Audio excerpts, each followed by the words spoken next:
Good evening and welcome back. Tonight, we're going to look at one of the oldest and most fascinating traditions in the world, Egyptian mythology. For thousands of years, the people of the Nile told stories about how the world was created, about gods who controlled the sun, the sky, and the afterlife, and about kings who were seen as living gods on earth. These myths explained the rhythm of life and death, the flooding of the river, and the journey of the soul after it left the body. They weren't just stories, they were at the heart of how the Egyptians understood their world. As always, I'd love to know where in the world are you listening from, and what time is it for you? Whether you're winding down, trying to drift off, or just curious about the past, I'm glad you're here. Now, let's begin. Before the first king took a throne, the Nile taught the people the shape of eternity. Each year, the river rose with the breath of the southern rains, spilled its brown water into the fields, and fell away again to reveal a skin of black earth, as soft as fresh clay. Villages clung to the fringe between floodplain and desert, reed huts facing waterways like watchers at a threshold. And in the eastern sky, the sun lifted clean from the horizon, as if from a hidden mound beneath the first light. In this landscape of water, silt, and long stone shadows, belief gathered weight. Hunters painted boats and antelopes, and men with raised arms on desert cliffs where the wind never slept, and potters of the Nakada cultures turned out red jars and cream jars with dark painted ships, crowned cattle, and birds that looked down like judges. Ivory tags from Abydos carried tiny incised signs, not yet a language, but already a promise that names could be trapped in matter.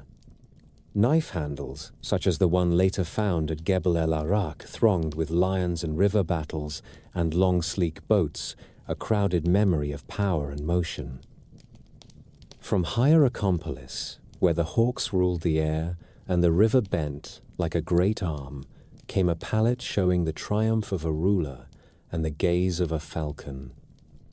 Long before the first pyramid, the people had learned to read the river and the sky as script, and they answered with offerings set on mud altars and with quiet words before images cut into stone. Across centuries of predynastic time, the gods took on faces drawn from the creatures that owned the margins. The jackal that prowled the western escarpment kept company with the dead and would one day guide them.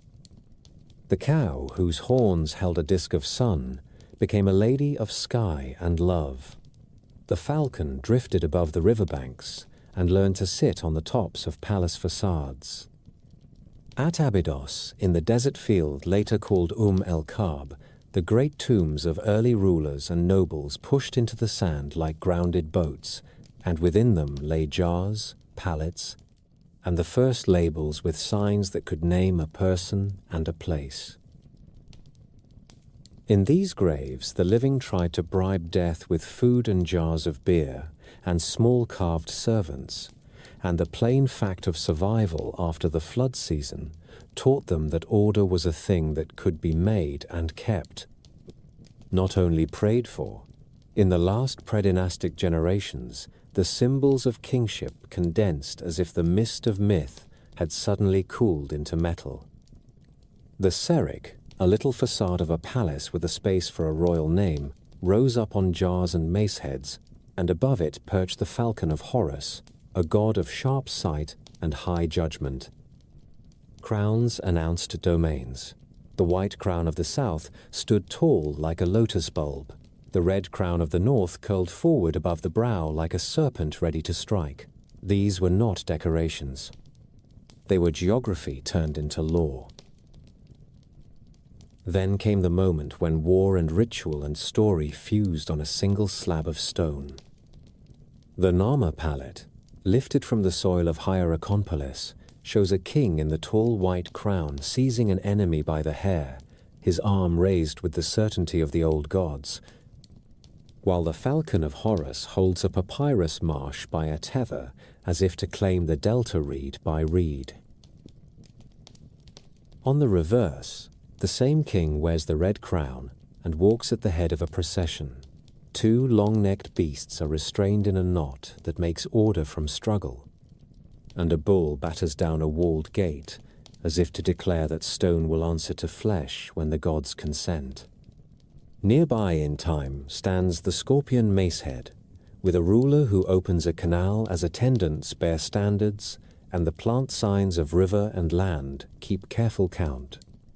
These objects are not the whole history, but they are a door that has swung open to reveal a country discovering itself. Names of early kings appear as falcon names in Syrinx.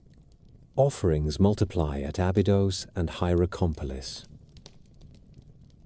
The first large enclosures rise, and the earliest kings leave behind tombs stocked with jars and labels and sacrificed animals, grim tokens of an economy already bound to ritual. The landscape has become a theology. The flood confirms that there is a pattern. The sun confirms that there is a cycle. The palace facade with the falcon confirms that there is a man who will stand as the hinge between heaven and earth. By the time the white crown and the red crown are worn together, the two lands are already a prayer made flesh. The river has given Egypt a map for belief, and the first gods have given its kings a language of stone and symbol with which to speak back to the world. When the first priests stepped out onto the temple roofs at dawn and watched the red rim of the sun rise from the low haze, they were reliving a moment older than memory. At Heliopolis, the story began with a silent water that filled everything, a darkness too deep for breath, the limitless flood called none. From that stillness, a mound rose as if the earth itself were learning to stand, and upon that first hill the god Atum came into being by his own will. He brought forth Shu, who was the dry breath of air, and Tefnut, who was the sweet moisture that kisses the skin of morning. From them came Geb, the patient earth, and Nut, the long arc of the sky, lovers pried apart so that day and night could be born. Their children were Osiris and Isis, Seth and Nephthys, and with those four, the pattern for kingship and its trials was set. The priests called this company the Ennead of Heliopolis, and they pointed to a sacred stone in their sun court, the Benben, as a sign of the first mound. Each sunrise proved the tale, for the sun rose again from the waters and climbed the sky in a bark that none could see yet all believed. When the king fed the cult of Ra, the world kept turning, and when he failed, storms and low floods were feared to follow. Thus creation at Heliopolis was not only an old story. It was a daily engine, and at its heart stood the throne. Up the river at Hermopolis, a different beginning was spoken in the cool of libraries and the shade of colonnades. There, the sages named an Ogdode, 8 primeval powers in male and female pairs. Nun and Norne were the waters without shore. He and Hauhet were the endless reach of time. Kuk and Kauket were the thick darkness before lights were kindled. Amun and Amone were the hidden breath and the unseen will that stirs the still pool. From their mingling rose an island that had never been, and upon it appeared a lotus that opened in the first light. From its cup a child shone forth, the newborn sun, crying with the voice of a hawk, and the world at last could see itself. In this city, the scribe god Thoth kept the ledger of what had come to pass, and the stars seemed to march at his word. Farther north at Memphis, another vision took hold. The craftsman of Pa said that the world was made in the mind and spoken into form. Pa conceived in the heart, which is the seat of thought, and he gave life with the tongue, which utters names. What was named became real. Gods were named, beings were named, Every town and field and creature learned the sound that fixed it in the order of things. This doctrine was preserved on a royal stone, later called the Shabaka stone, a black slab whose worn lines still whisper that thought and speech built the first day. In the workshops, the tapping of mallets and the hiss of the chisel answered that creed, and the statues that opened their eyes at the end of the rite seemed to agree that the sung name has power. In these places, the people learned that creation could begin with a flood, or with an egg, or with a word, yet all roads led to the same rising sun and to the same need for balance. In Thebes, the priests spoke of Ammon, the hidden one, a god like a warm wind that none can see, yet all can feel, who rose and took the sun into himself as Ammon-Ra. The hymn said that he was older than gods and younger than the dawn, that he filled the lungs of kings and peasants alike, that he could not be painted yet was present in every painted shrine. This was not a quarrel with Heliopolis or Memphis. It was a deepening. What is seen is born from what is unseen, and what is unseen requires a rule to govern it. That rule the Egyptians called Ma'at. It was truth and right measure, and the proper weight of a word. It was the straight path in law courts and the exact balance of the scale that weighs a heart. It was the feather on the brow of a goddess and the cool order of a well-cut channel.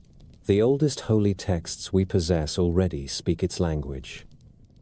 In the narrow chambers of the pyramids at Saqqara, the walls of Unas and of Teti carry the pyramid texts, lines of prayer and spell and praise that tell of a tomb on the first hill, of the great waters of Nun, of the sky goddess who lifts the dead king to the stars. The spells treat the king as a being who must be reborn among the imperishable lights and sail with Ra across the day. They speak in riddles and in thunder, yet behind the poetry stands a sober claim. Creation is an order that must be remembered and renewed. The crown does not float alone on the river. It is bound to the sun and to the law that holds the scales steady. Each temple that faced the east was a doorway through which the first morning entered again. Each name carved into stone gave a thing its place. In this way, the many beginnings were woven into a single cloth, and the cloth was called Egypt. The sun rose each morning like a golden scarab pushed from the mouth of the eastern horizon, and with it rose the business of keeping the world intact. At Heliopolis, the elders said that Ra had many faces in a single day. As a child, he was Khepri at dawn. As a lord, he was Ra at noon. And as an elder, he was Atum at sunset, who folded the light and lowered it into the western hills.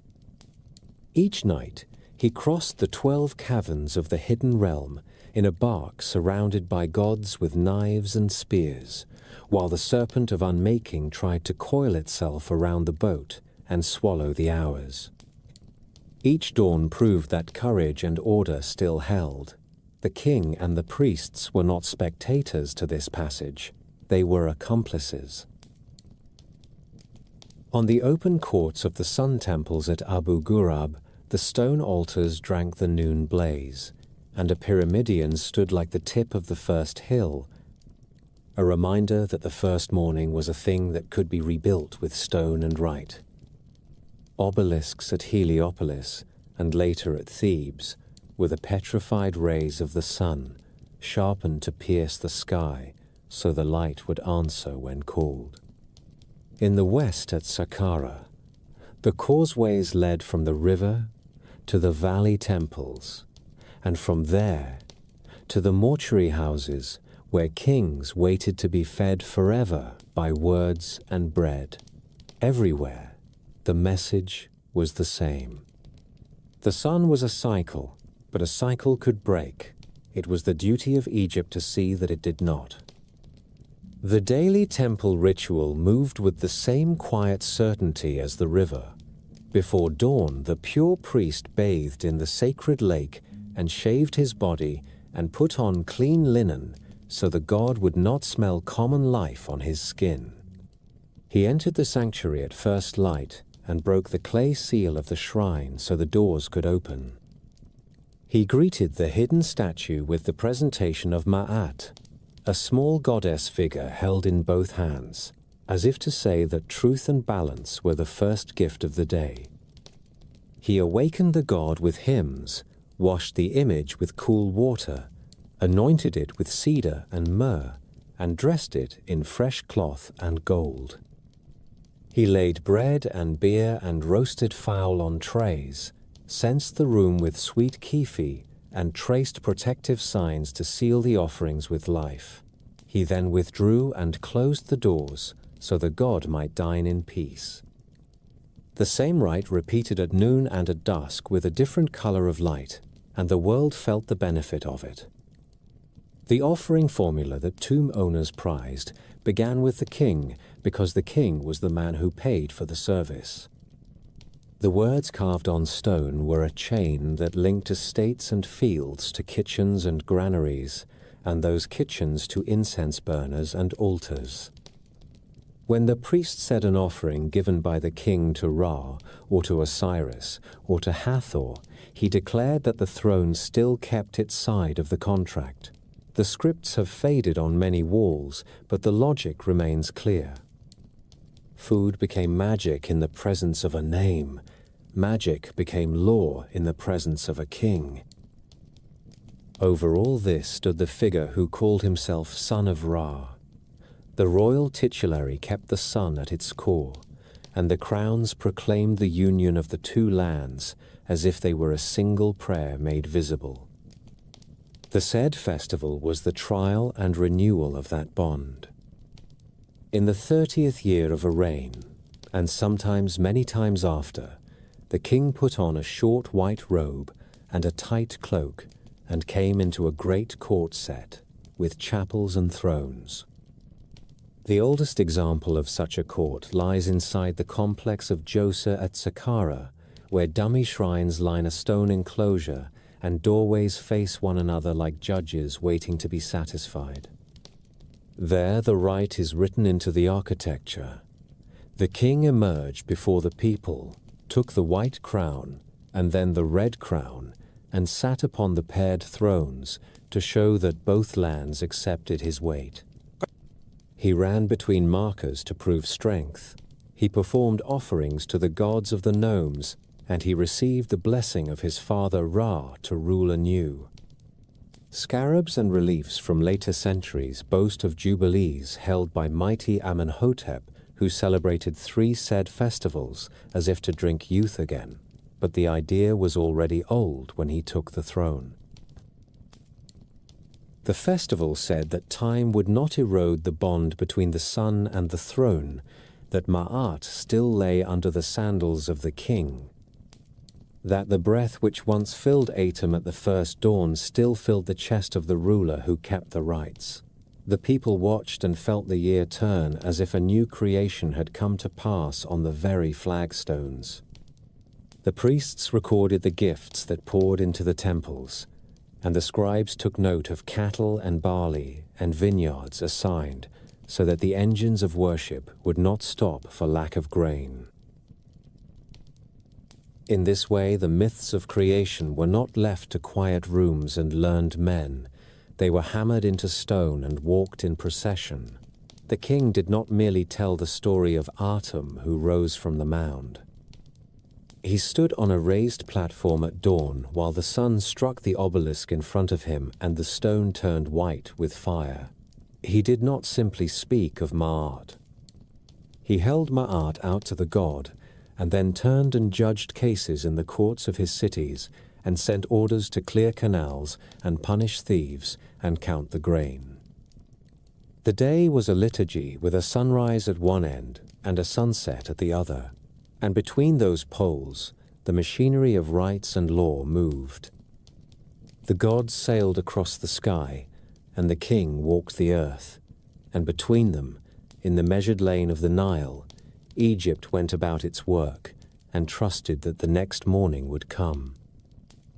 The state religion of Egypt did not live only in stories told at dusk or in hymns murmured at dawn. It breathed in timber hauled from quarries and barley counted in granaries. It moved in barges that slid along the canals with jars of beer and oil stacked like soldiers on parade.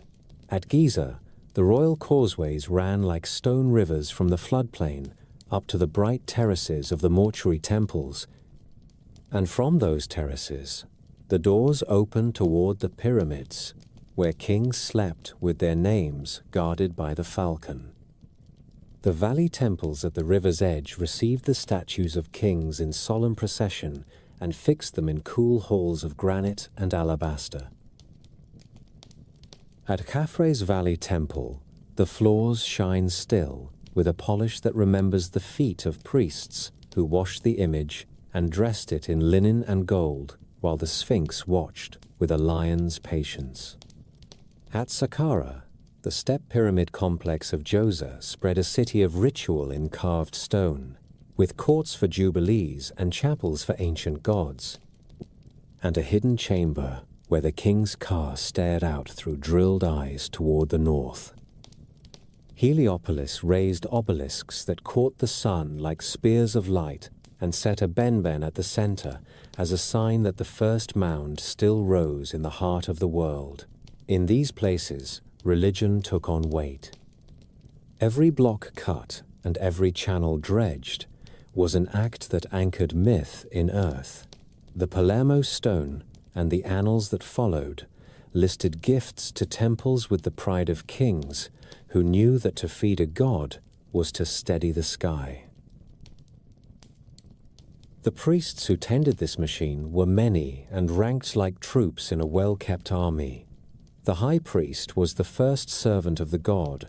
At Heliopolis, the great of seers, who read the Sunday. Under him served the lector priests who carried the library of sacred words, the sem priests in panther skin who opened the mouth of statues and of mummies so breath might return. The pure priests who shaved and bathed and moved like white birds through dark sanctuaries, and the countless Ka priests who kept the fires and poured the beer before the false doors of the dead. They worked in rotating files, 4 houses of service that took their turn by month, so that the shrines never lacked a voice or a hand. Scribes measured grain and cattle owed to the gods. The Abusir papyri from the sun temples of the 5th dynasty show accounts that read like the pulse of a living creature. There are lists of bread loaves for daily offerings, deliveries of geese and beef for festival days, tallies of incense and wine, even rosters of boat crews that ferried goods between estates and the temple storehouses. The standard offering formula carved across the land began with the king because the king guaranteed the flow. An offering which the king gives to Osiris, lord of Abydos, an offering which the king gives to Anubis upon his mountain. 1,000 of bread, 1,000 of beer, 1,000 of oxen, 1,000 of fowl. The words were not exaggeration, but expectation. Behind each 1,000 lay a field cleared of reeds and ploughed after the flood, a granary kept dry with careful mud plaster, a herd counted by a man with a reed pen tucked behind his ear. By the Middle Kingdom, the system had grown broader and more deliberate. The first intermediate period had shown what hunger of the gods looked like when central power faltered. Mortuary endowments lapsed, local strongmen claimed the tithes of sacred fields, and the voices in many chapels went thin. The reunification under Mentuhotep at Thebes brought the rites back with a conqueror's energy, and on the West Bank he built a mortuary temple that fused mountain and house of God, a sign that the state and the sacred had remarried. When the kings moved their court to Ichtawi in the Fayum Basin, they did not neglect the old sanctuaries. Senusret, the son of Amenemhat, founded and endowed the growing precinct of Amun at Karnak, set up the fine white court that bears his name, and bound Thebes to the fortunes of a god whose hidden nature suited an age that prized order and reach. In Abydos, he and his successors honored Osiris with new chapels and permitted a river of pilgrims to leave their stelae at the sacred wall. Royal decrees exempted temple lands from certain levies and confirmed their rights to fisheries, gardens, and vineyards, which made the houses of the gods some of the richest landlords in the kingdom. At the same time, the crown knew the cost of neglect. Senusret the Stern curtailed the pride of nomarchs and drew temple offices back into the circle of the palace. The priests received wealth and honor, but they were reminded that their breath came from the throne. Workshops attached to temples turned out faience amulets and linen for vestments, metal fittings for barks, cosmetics for anointing, and beer brewed to standard for the altars. On festival days, the processional barks left Karnak and moved along the river road to Luxor, while the people raised their hands and cried for blessing. And in that tide of voices, 1,000 private hopes reached the ears carved on stelae that promised that the god would listen. The cult economy fed bellies, and it fed meaning. A farmer who carried a sack of barley to the temple granary knew that some part of that grain would become breath for the statue at dawn, and would become bread on his own table at dusk when the god's portion returned as a blessed remnant. In this way, the machinery of religion and the labor of the fields turned the same wheel.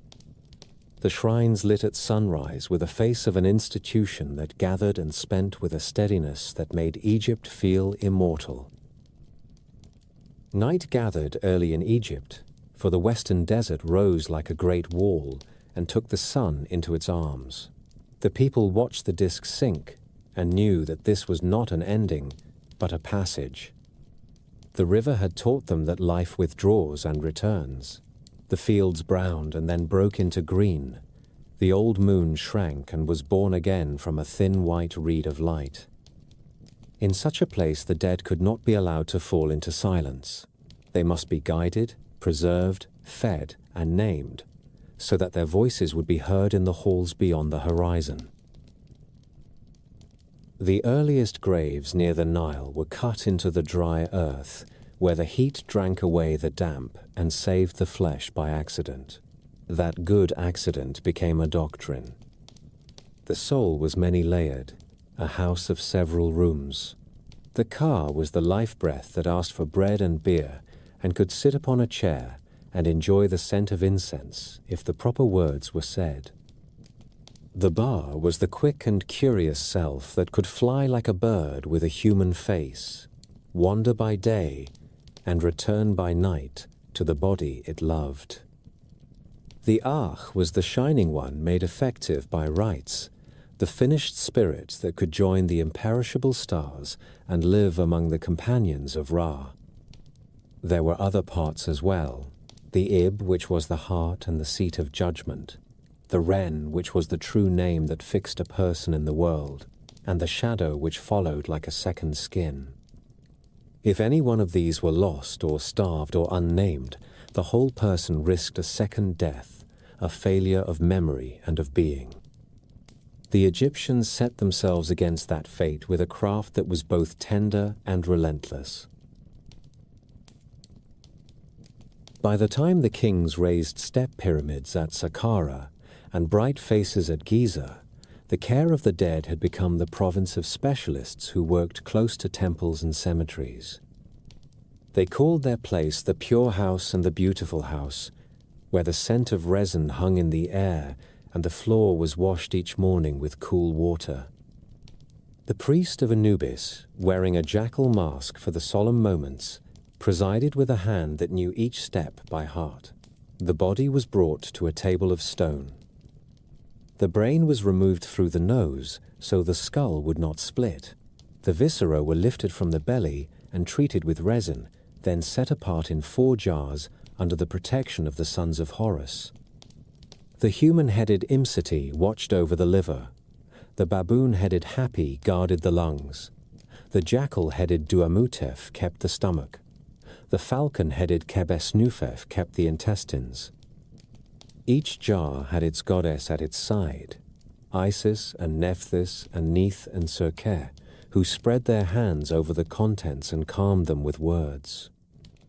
The body was then bathed in palm wine and packed in dry natron, so that water fled and corruption failed. 70 days marked the work from first washing to final wrapping, a royal span of time that gave dignity to grief and allowed the family to gather the goods that would be needed for eternity. When the salt had done its labor, the skin was oiled, the cavities were filled with linen and resin, and amulets were set upon the limbs and chest to guard the gates of the night. The wrappings came next in long patient bands. The embalmers sang as they wound the cloth, and they tucked in the Wadjet eye for health, the Djed pillar for stability, and the knot of Isis for protection where the heart might notice it. At the end, the face received a mask of cartonnage or gold if the house was wealthy, so that the bar would always know the countenance it loved. What began as a lucky burial in hot sand had been refined into a theology in linen and cedar and words. Tombs grew from simple pits into houses that could outlast dynasties. In the age of the early kings, the mastaba rose as a bench of mud brick and stone, with a chapel for offerings, a shaft to the burial chamber, and a full store carved to look like a doorway that did not open. Through that door, the car was thought to pass to receive the bread and beer that the living set upon the table. The walls bore scenes of estates and workshops and hunting in the marshes, so that the dead would remember who they were and what they owned. At Saqqara, the first step pyramid of Djoser stacked mastabas into a stairway for a king, and around it stretched a city of ritual where jubilees were rehearsed in stone, so that even death would not break the cycle of royal renewal.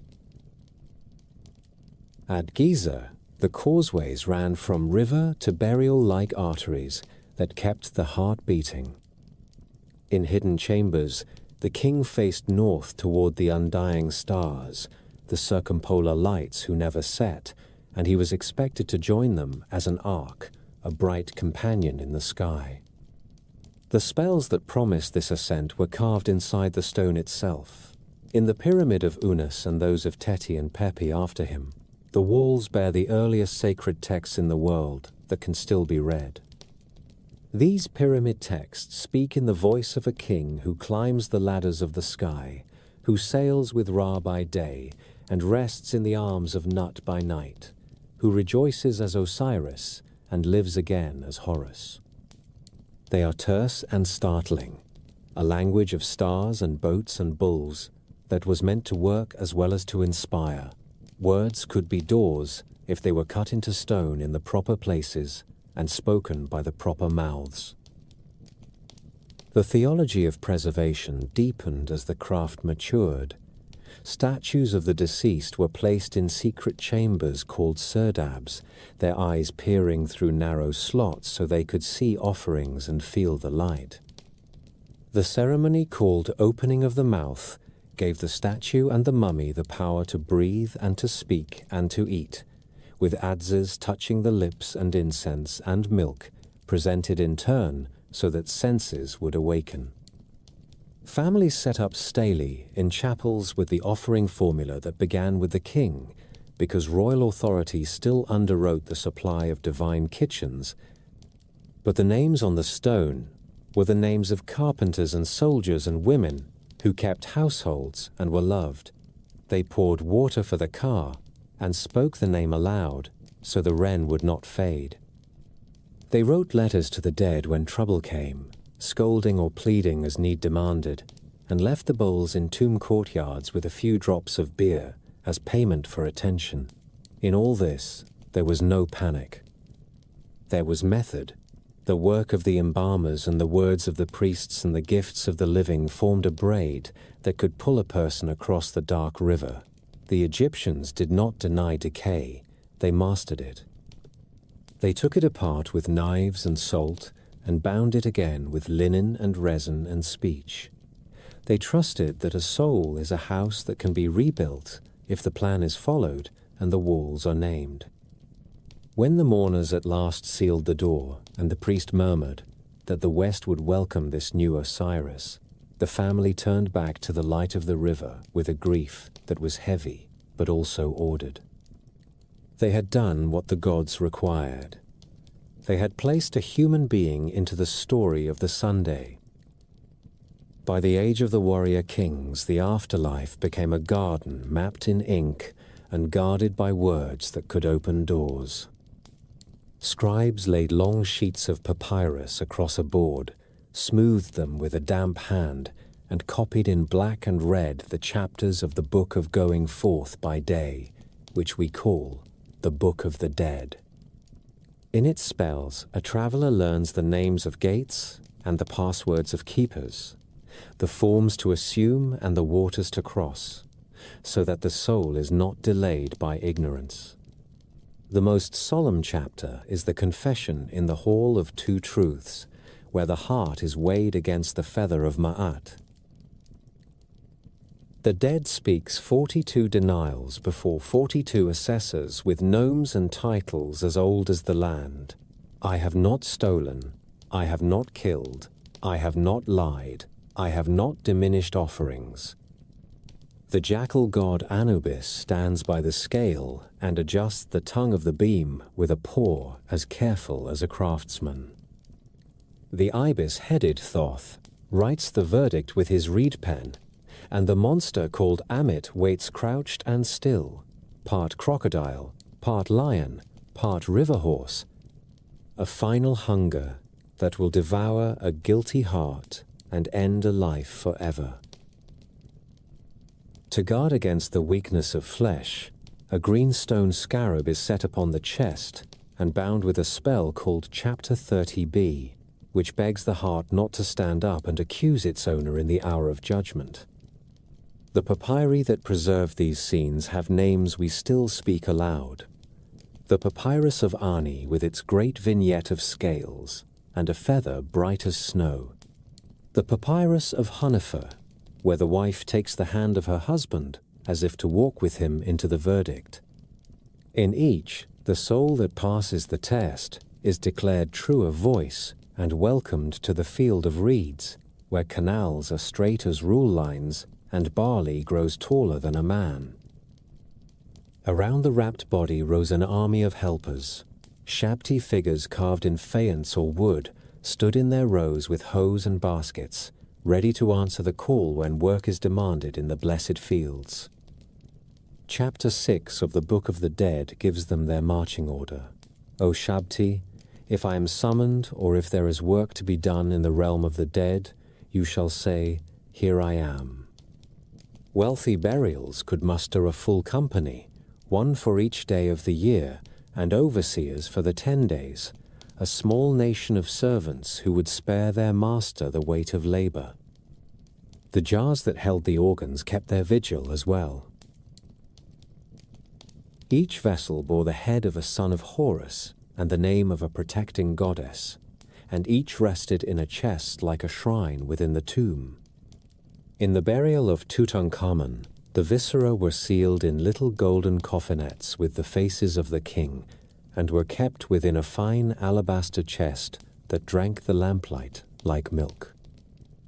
A heart amulet lay on the breast, a jade pillar guarded the spine, a knot of Isis warmed the blood, and the Ankh sign announced life as a promise repeated. All this was bound in linen and resin and prayers. The opening of the mouth rite gave breath and taste back to the dead, with adzes and incense and milk, so that the soul would know bread and beer again. The goods that lined the walls were not simple show. Beds with lion feet were for sleeping in the field of reeds. Boats with painted eyes were for sailing the canals of the blessed West. Jars of beer and wine ripened in the dark, as if the tomb were a cellar prepared for a long-awaited return.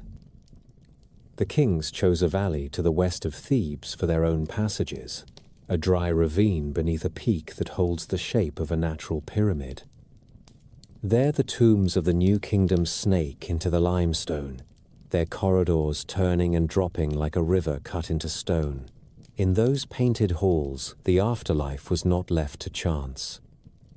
The walls bloom with the books of the night.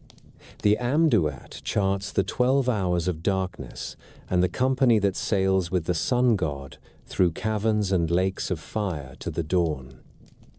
The Book of Gates names the thresholds and the watchful guardians who must be greeted in the right order. The Book of Caverns opens deep places where the enemies of the sun are punished and where the blessed are fed from hidden pools. In the tomb of Thutmose III, the figures run in spare lines of ochre and black, as if a scribe drew the netherworld out of a single breath.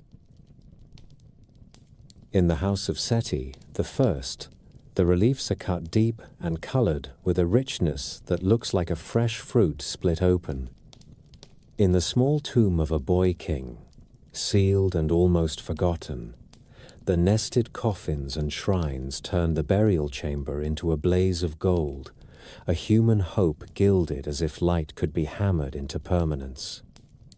Above ground in the city of the living, the workmen of Deir el-Medina copied these chapters on scraps of limestone and on teaching boards, practiced the words until they were smooth and quick, and carried them back to their own tombs as abridged guides with a personal prayer added for a wife or a child. The valley itself became a ritual map. Each door carried a starry ceiling and a goddess of the sky arched in blue. Each corridor announced an hour, and each deep room promised that the sun would be born again if only the names were spoken. The secrecy of the place was a confession. Great pyramids had been too proud and too visible. Rock-cut chambers hid their treasure and their hope, while priests returned in the dark to lift mummies and cache them together when danger grew, protecting kings with humble thrift when glory had become a risk. In this vision of death, there is no surrender. The Egyptians conceded nothing to despair. They made law out of morality and magic out of memory.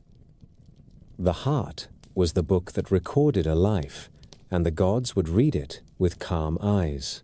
If it was found equal to the feather, a door opened that did not close.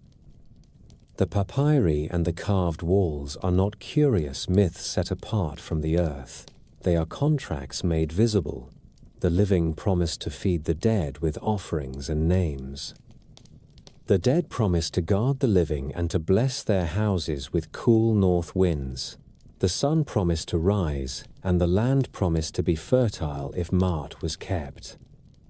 In the cool chambers of the valley, and in the quiet courtyards of village tombs, the same exchange was honored for centuries without breaking. The river taught Egypt that life is a cycle. The books taught Egypt that cycles can be kept by knowledge and by care. The people believed that a human being, rightly tended and rightly named, could step into the bark of the morning and never be turned away. Abydos lies where the desert steps close to the river and the wind hushes among low ridges of sand. There the earliest kings cut their tombs into the earth, at the place later called el-Kab, and there the living came with jars of beer and small stone bowls to feed the dead. In time, the people said that one of those ancient graves was the resting place of Osiris himself.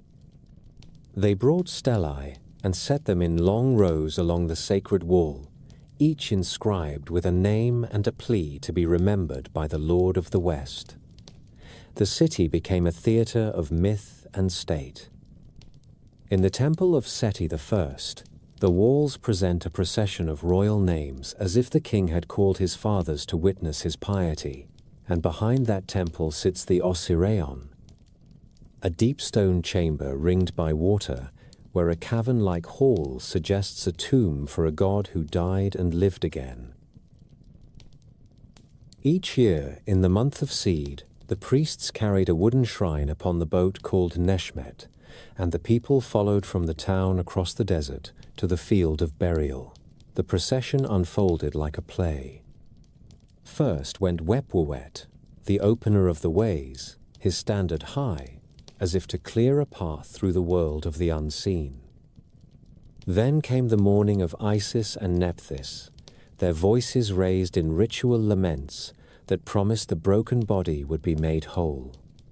A mock battle erupted between the followers of Horus and the friends of Seth, order wrestling with disorder before a crowd that knew the stakes.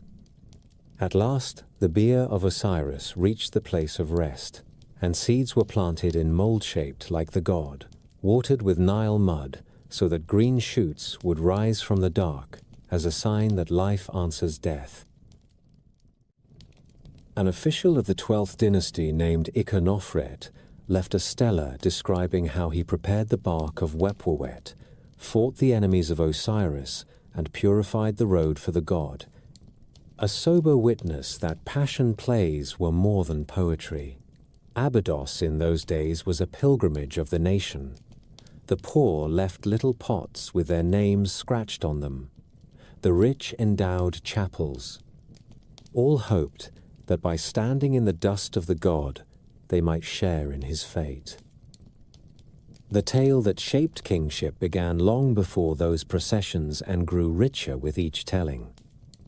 It begins with Osiris, a just ruler who taught men to till and to share and to honor the gods, and with his brother Seth, strong and stormy and jealous.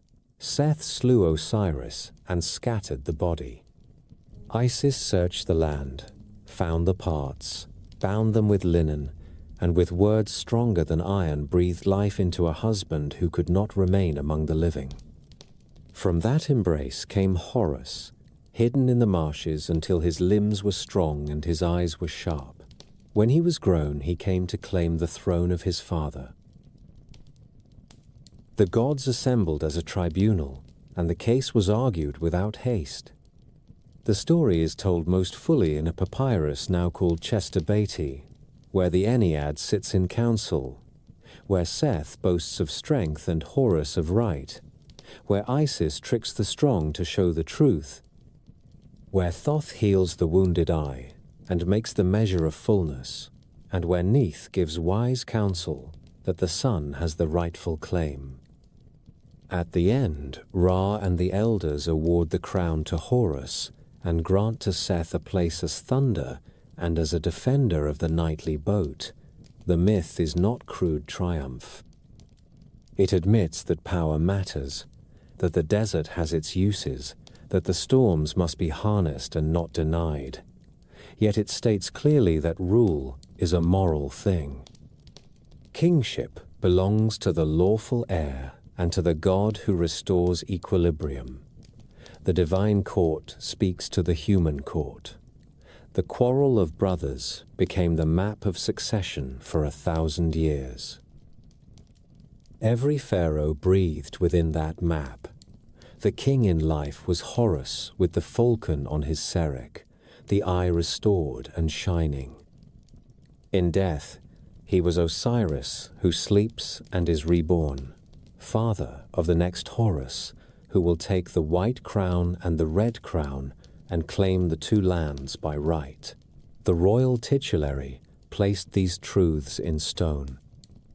There was the Horus name, the name of the two ladies, the golden Horus, and the throne name joined to the personal name within the oval of the cartouche, all of it a theology written as grammar. Coronation staged the victory of legitimacy over force. The ruler took the crowns of south and north, received the flail and the crook, and made offerings to the Ennead to declare that he would uphold Mart and set his face against Isfet.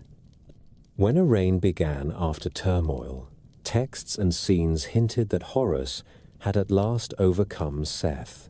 When a king presented justice, he was said to present Ma'at to the gods as his first duty of each dawn.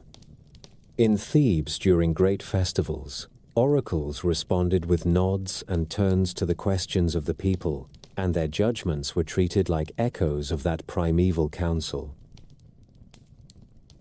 At Abydos, at Osiris, at Memphis, the cycle of Osiris and Horus was enacted in different dialects of ritual. At Edfu, in the time of the Ptolemies, temple walls record the fights of Horus and Seth along the marshes and the lakes, as if to seal for all time the verdict that the ancestors reached. A farmer in the Delta, who planted an Osiris bed in damp soil, a noble who wore the Wadjet eye on his chest, a queen who took the title God's wife of Ammon and walked in procession with sistrum in hand. All of them lived within the story that said order will return and that a rightful son will heal what has been broken. Myth for the Egyptians was not a tale told at the fire to pass the night. It was a charter of the state and a promise to the dead and a balm for the living, and it was carried on the river from province to province until it felt as old as the stars that never set.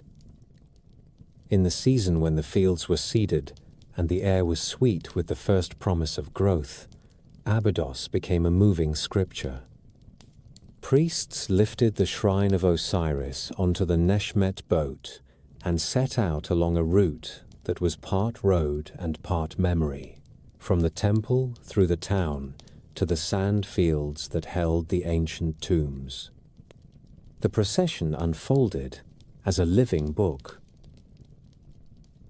Wepwat led with his standard as the opener of roads. Musicians beat time for rows of white-clad servers who carried offerings in baskets and jars. Isis and Nephthys were sung in voices that rose and fell like lamplight in a wind, mourning and conjuring in the same breath. The crowd watched a staged combat between the companions of Horus and the men of Seth, a ritual contest in which order must win so that seed will sprout. At the resting place of the god, priests planted the Osiris gardens, mold-shaped figures filled with Nile silt and barley that would green in a few days and promise that life was not finished.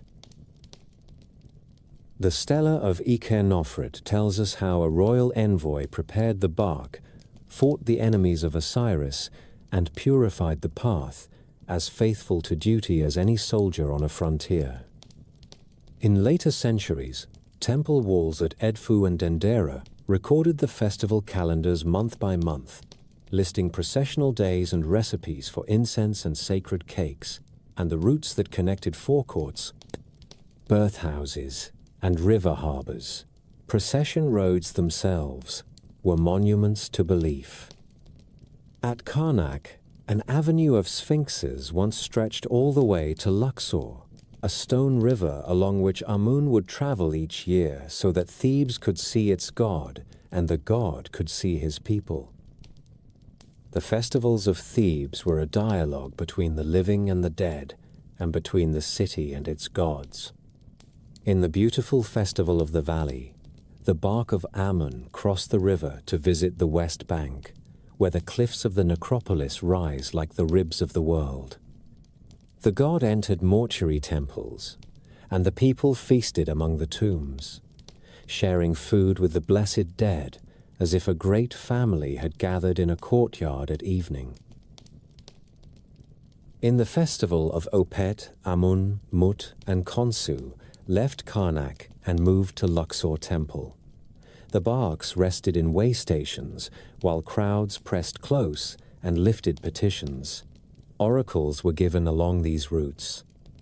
The god in his shrine, swaying on the shoulders of priests, could be asked questions, and the bearers would feel the weight of the divine answer. A forward movement might be read as yes, a retreat as no. Stelae record judgments on inheritance and boundary stones, rulings on disputes too bitter for local elders, and even endorsements of future kings. The people of Deir el-Medina left testimony that they appealed to Amun and to Meretseger when quarrels tore their little village, and they believed that the god had listened. Ears carved on votive stelae declared that the sanctuary was a place where prayers were heard. In such moments, the separation between temple and street dissolved. The god emerged from the cool dark of the sanctuary into sun and dust, and the city became a moving court where divine will met human need. Kings learned to speak in the language of these rites when they needed to knit a torn country. After the civil wars of the First Intermediate Period, Mentuhotep of Thebes reunited the two lands and built his terraced temple against the cliffs at Deir el-Bahri, a place where mountain and shrine hold each other in a solemn embrace. There he tied his rule to the cult of Osiris and to the martial favor of Montu, presenting himself as the Horus who restores order after chaos. The Middle Kingdom sharpened this art of sacred politics. The prophecy of Neferti, set in the court of an earlier king but likely composed for Amenemhat, foretold a ruler who would come from the south to heal the land. A mirror held up to the new dynasty to reflect legitimacy back with a holy light. The story of Sinuhe, a tale of exile and return, closed with the mercy of a king who clothes a faithful servant for burial and so acts as a steward of Ma'at in life and in death. Senusret endowed Karnak and Abydos, and the pilgrim traffic swelled, and with it the feeling that the throne and the gods were rowing the same boat. When the Hyksos were expelled, Ahmose carved that victory as a restoration of divine worship. Temples were reopened and endowed, and the old rites were said to breathe again. Amenhotep, the son of Hapu and later kings, built colossal courts and pylons at Luxor designed for the Opet processions so that the yearly journey of Amun would pass beneath their names. Hatshepsut filled her temple with scenes of a divine birth, where Amun himself approaches her mother and Khnum shapes her car on a potter's wheel.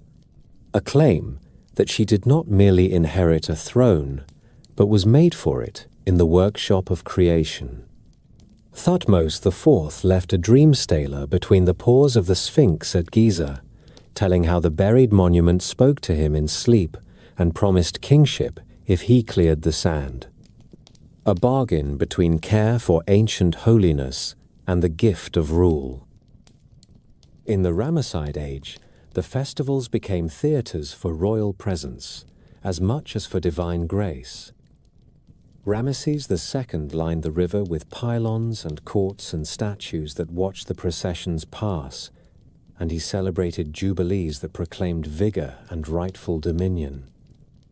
His scribes inscribed tales of victory and treaty, and his priests filled calendars with precise ritual steps for each day of each feast, a choreography that kept time itself obedient. Oracles touched politics as well as private life.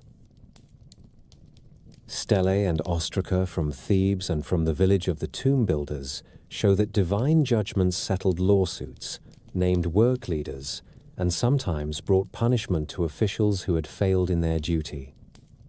The high priest of Ammon in Thebes grew powerful, in part because festivals and oracles made him the daily face of the god to a city that believed. When times darkened, the same language of restoration returned. After the god Aten had been raised above all, and the old cults had fallen silent, a young Tutankhamun issued his restoration decree, which said that the temples had become ruins, that offerings had ceased, that the gods had turned away, and that now the altars smoked again and the statues were clothed. The people did not need a lesson to understand this claim. They had seen Amun carried through their streets.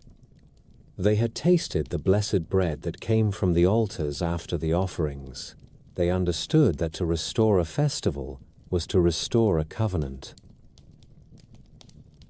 Thus the passion plays, the processions, and the oracles were not ornaments around the throne. They were the frame that held the picture steady. The country saw its gods move and speak, and it saw its rulers kneel and present Ma'at in the clear morning light. It was a politics of sacred time, where the calendar itself carried promises and proofs. In the harvest month, the Osiris gardens greened in a handful of days. In the days of Opet, the god visited the heart of the city. In the days of the valley, the living embraced their dead as companions. The throne spoke through these rhythms, and the people answered. When war came, kings swore to rebuild a shrine. When famine came, priests read the old records to learn what offerings had secured a higher flood in years past. In calm years, the rites turned like a mill wheel and ground the grain of faith into the bread of daily confidence. Egypt endured so long because it knew how to make belief walk under the sun and how to bring the river of myth into the streets. In the season when the fields were seeded and the air was sweet with the first promise of growth, Abydos became a moving scripture. Priests lifted the shrine of Osiris onto the Neshmet boat and set out along a route that was part road and part memory, from the temple through the town to the sand fields that held the ancient tombs. The procession unfolded as a living book. Wepwawet led with his standard as the opener of roads. Musicians beat time for rows of white-clad servers who carried offerings in baskets and jars. Isis and Nephthys were sung in voices that rose and fell like lamplight in a wind, mourning and conjuring in the same breath. The crowd watched a staged combat between the companions of Horus and the men of Seth, a ritual contest in which order must win so that seed will sprout. At the resting place of the god, priests planted the Osiris gardens, mold-shaped figures filled with Nile silt and barley that would green in a few days and promise that life was not finished. The stela of Iconofret tells us how a royal envoy prepared the bark, fought the enemies of Osiris, and purified the path, as faithful to duty as any soldier on a frontier. In later centuries, temple walls at Edfu and Dendera recorded the festival calendars month by month, listing processional days and recipes for incense and sacred cakes, and the routes that connected forecourts, birthhouses, and river harbors. Procession roads themselves were monuments to belief. At Karnak, an avenue of sphinxes once stretched all the way to Luxor, a stone river along which Amun would travel each year so that Thebes could see its god and the god could see his people. The festivals of Thebes were a dialogue between the living and the dead, and between the city and its gods. In the beautiful festival of the valley, the bark of Amun crossed the river to visit the west bank, where the cliffs of the necropolis rise like the ribs of the world. The god entered mortuary temples, and the people feasted among the tombs, sharing food with the blessed dead, as if a great family had gathered in a courtyard at evening. In the festival of Opet, Amun, Mut, and Khonsu left Karnak and moved to Luxor Temple. The barks rested in way stations, while crowds pressed close and lifted petitions. Oracles were given along these routes. The god in his shrine, swaying on the shoulders of priests, could be asked questions, and the bearers would feel the weight of the divine answer. A forward movement might be read as yes, a retreat as no. Stelae record judgments on inheritance and boundary stones, rulings on disputes too bitter for local elders, and even endorsements of future kings. The people of De El Medina left testimony that they appealed to Amun and to Meretseger when quarrels tore their little village, and they believed that the god had listened. Ears carved on votive stelae declared that the sanctuary was a place where prayers were heard. In such moments, the separation between temple and street dissolved. The god emerged from the cool dark of the sanctuary into sun and dust, and the city became a moving court where divine will met human need. Kings learned to speak in the language of these rites when they needed to knit a torn country. After the civil wars of the First Intermediate Period, Mentuhotep of Thebes reunited the two lands and built his terraced temple against the cliffs at Deir el-Bahri, a place where mountain and shrine hold each other in a solemn embrace. There he tied his rule to the cult of Osiris and to the martial favor of Montu, presenting himself as the Horus who restores order after chaos. The Middle Kingdom sharpened this art of sacred politics. The prophecy of Neferti, set in the court of an earlier king but likely composed for Amenemhat, foretold a ruler who would come from the south to heal the land. A mirror held up to the new dynasty to reflect legitimacy back with a holy light. The story of Sinuhe, a tale of exile and return, closed with the mercy of a king who clothes a faithful servant for burial, and so acts as a steward of Maat in life and in death. Senusret endowed Karnak and Abydos, and the pilgrim traffic swelled, and with it the feeling that the throne and the gods were rowing the same boat. When the Hyksos were expelled, Ahmos carved that victory as a restoration of divine worship. Temples were reopened and endowed, and the old rites were said to breathe again. Amenhotep, the son of Hapu, and later kings built colossal courts and pylons at Luxor, designed for the Opet processions, so that the yearly journey of Amun would pass beneath their names. Hatshepsut filled her temple with scenes of a divine birth, where Amun himself approaches her mother and Khnum shapes her car on a potter's wheel, a claim that she did not merely inherit a throne, but was made for it in the workshop of creation. Thutmose IV left a dream stela between the paws of the Sphinx at Giza, telling how the buried monument spoke to him in sleep and promised kingship if he cleared the sand. A bargain between care for ancient holiness and the gift of rule. In the Ramesside age, the festivals became theaters for royal presence, as much as for divine grace.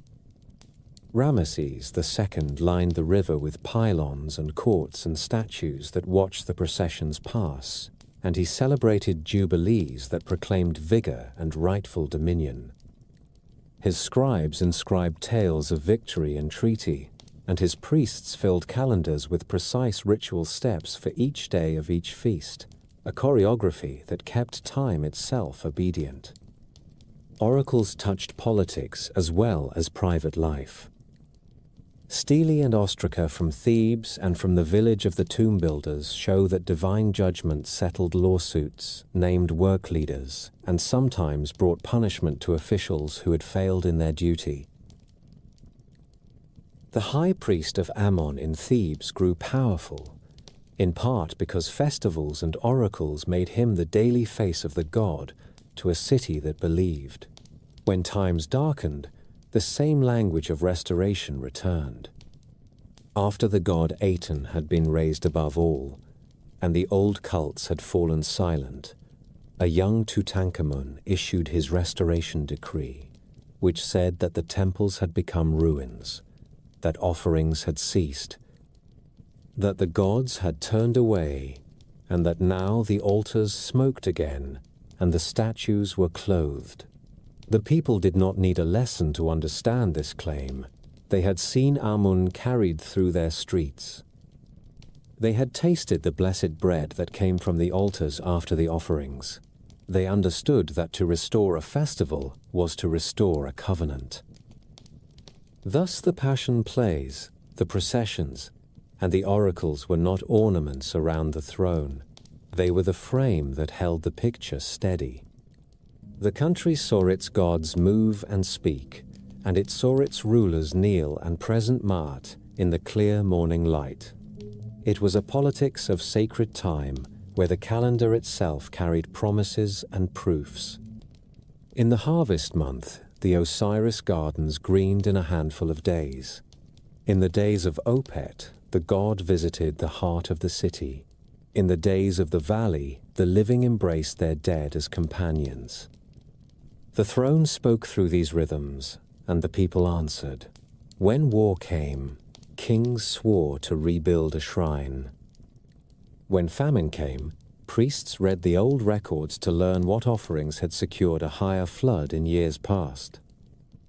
In calm years, the rites turned like a mill wheel and ground the grain of faith into the bread of daily confidence. Egypt endured so long because it knew how to make belief walk under the sun and how to bring the river of myth into the streets. Night in Egypt belonged to small gods who grinned at the dark.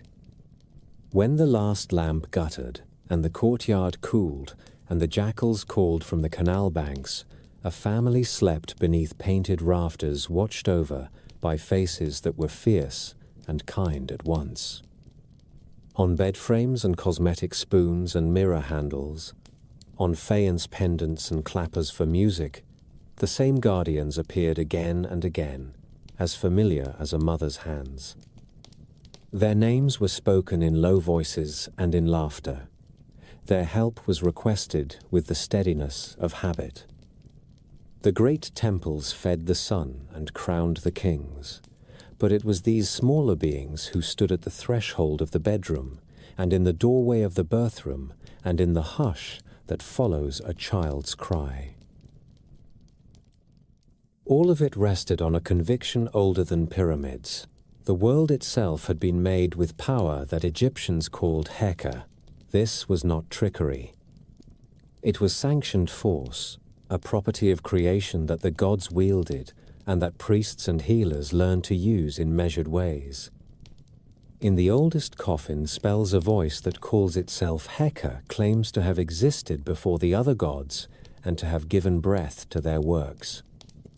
The Memphite creed that praises Pa says that the world was shaped in the heart and spoken with the tongue, and that names give being. If the cosmos is made by thought and speech, then rightly spoken words and rightly made signs do not merely describe the world, they nudge it, they steady it, they turn its harms aside. The king invoked Heka each dawn when he raised Ma'at before the hidden statue and said the offering formula. The midwife and the village lector priest did the same when they drew a circle around a woman in labor and chanted the names of those who protect. In such actions, belief touched craft and never let go. At the center of the household pantheon stood Be-Ez, the dwarf with lion mane and feathered crown, tongue out, knives in hand, and a musician when laughter was needed more than fear. He leans on the footboards of beds carved in hard wood. He dances on the handles of mirrors where women painted their eyes green and their lips red. He shakes a rattle over a squalling infant until the shadows retreat. His ugly charm was by design. The crooked face terrifies what creeps in the night. The scholar who opens a cabinet in a museum in our own time still finds Be-Ez peeping from blue faience pendants, from cosmetic palettes, from small copper clappers used to beat time during feasts. Near him stands Taweret, the Great One, a pregnant hippopotamus upright, on hind legs with the back and tail of a crocodile, and a round belly that proclaims her office. She bears the Sa sign of protection or the Ankh, and her image hangs from cords across the bellies of expectant mothers. In the minds of the people, she kept watch like a seasoned midwife who has seen hard births and will not be frightened. Together these two, along with lion-headed protectors and snake catchers and friendly demons with knives, made a fence around the hearth. The tools of that fence can still be held in the hand. From Middle Kingdom, houses and tombs come wands cut from hippopotamus ivory, narrow crescents engraved with crowded scenes of protective beings.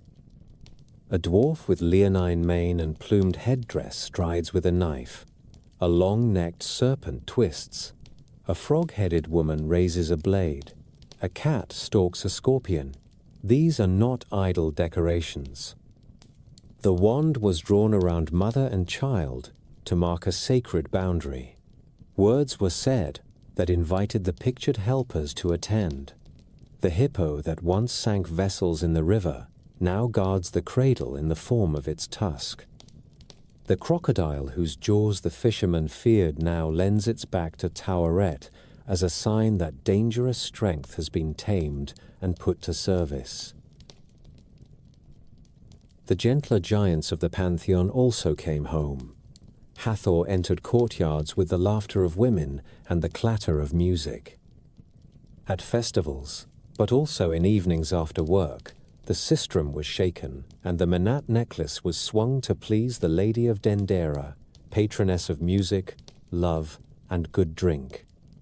Painted plaques show her cow ears peeking through a wig as she greets the faithful with a warmth that belongs to mothers and to taverns alike. Bastet, the cat of Bubastis, curled herself around doorways and chased vermin and ill luck with equal energy. Families kept cats because they loved them and because cats were useful, and somewhere in that companionship rose a devotion that filled the delta with bronze cat votives and left soft footprints across countless households. Herodotus, a foreigner, curious and sometimes credulous, wrote of a great festival at Bubastis where people sailed the canals and made merry, shouting and shaking rattles. Behind the color stands a truth that Egyptians carried everywhere. Joy is a form of piety. Music and perfume and shared food gladden the gods, and the gods in turn make the house feel safe. Amulets were the grammar of this everyday devotion. They were little words of power worn against the skin, each with a meaning learned by millers and nobles alike. The Wadjet eye held off illness and envy and made the body whole. The Jed pillar steadied the spine and promised well-being after a fall. The knot of Isis bound a blessing around the blood. The Ankh offered life, as plain and unarguable as water. Scarabs pressed with spells or simple names warmed against the breast and whispered to the heart that it should be light when the time of weighing came. Materials mattered. Blue and green faience shone like clear water and fresh fields and were considered potent. Carnelian burned like the sun and was good for vigor. Lapis called the night sky and the hair of gods. Gold was the flesh of Ra. Workshops at towns like Lahun and Memphis fired trays of faience amulets by the hundred. Molds repeated the same sacred shapes until the kiln itself seemed to intone a litany. A buyer did not need a priest to benefit, though blessing in a chapel joined the object to the god. A mother could purchase a small bundle of protection for a child as easily as she bought bread.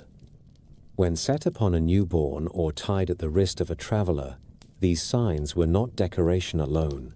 They were the syntax of hope. Heka did not stop at protection. It healed. That truth is everywhere in the medical papyri. The Ebers papyrus carries recipes for cough and for a belly that will not settle, for a tooth that throbs, for a burn that will not close, each with a plant or a resin or a plaster, and often with words to be spoken. A poultice of honey and grease covers a wound, and the healer whispers to a demon to go out from the flesh. The London Medical Papyrus offers treatments for pains of the womb and for bites of creatures that love the canals. The Brooklyn Papyrus gathers knowledge of snakes and of scorpions, naming each variety and the likely outcome, reciting invocations to the gods while applying oil or beer and pressed herbs. There is no quarrel in these pages between medicine and magic. They are two hands joined. The practitioner is a servant of Sekhmet when wrath must be turned away, and of Thoth when learning must be exact, and of Isis when a mother's magic is needed more than any charm. A reader can feel the presence of real illness in these lines, and the patient steadiness with which Egyptians answered it. The most vivid expression of healing Heka stands in polished stone. In town shrines and in houses of higher rank, there were Sippi of Horus, stelae carved with a boy god standing on crocodiles and gripping snakes and scorpions in his fists. The image is a confidence. Harm is caught and made small. Around the picture run spells in which Isis tells how she saved her son from poison and how she calls upon Ra to open the channels of life. The greatest of these monuments is the Metanix stela, cut in the last native dynasty and covered on every side with invocations and myths. The ritual use is practical and beautiful. Water is poured over the surface and allowed to run down the carved words. The patient drinks that water, which now carries the strength of the text. It is the same logic as the offering that becomes divine because a name is spoken. The liquid takes the shape of the writing and transfers that shape to the body. In countless houses, smaller Sippi work the same grace. A child who cried from a sting was given water washed over a little Horus on crocodiles, while a mother recited lines she knew by heart. Other rites moved between home and temple, as need demanded. A man might wear a small papyrus, inscribed with a spell against nightmares tied in linen at the neck. A woman in labor might be seated upon a birthing stool carved with taweret, so that the very seat reminded the body that it was helped. A doorway might be painted with the scene of a lion-headed guardian barring the path to what should not enter. A traveling merchant might carry a miniature shrine with a tiny bees glued to a stick so that he could plant his protector in the earth by the fire at night. The lector priest who served in the great house of a god would sometimes make side visits to homes for a fee, reading out of his book of rituals, placing bread and beer in a simple offering before a clay image, and then burning incense so that the corner of the house smelled for a time like the holy court.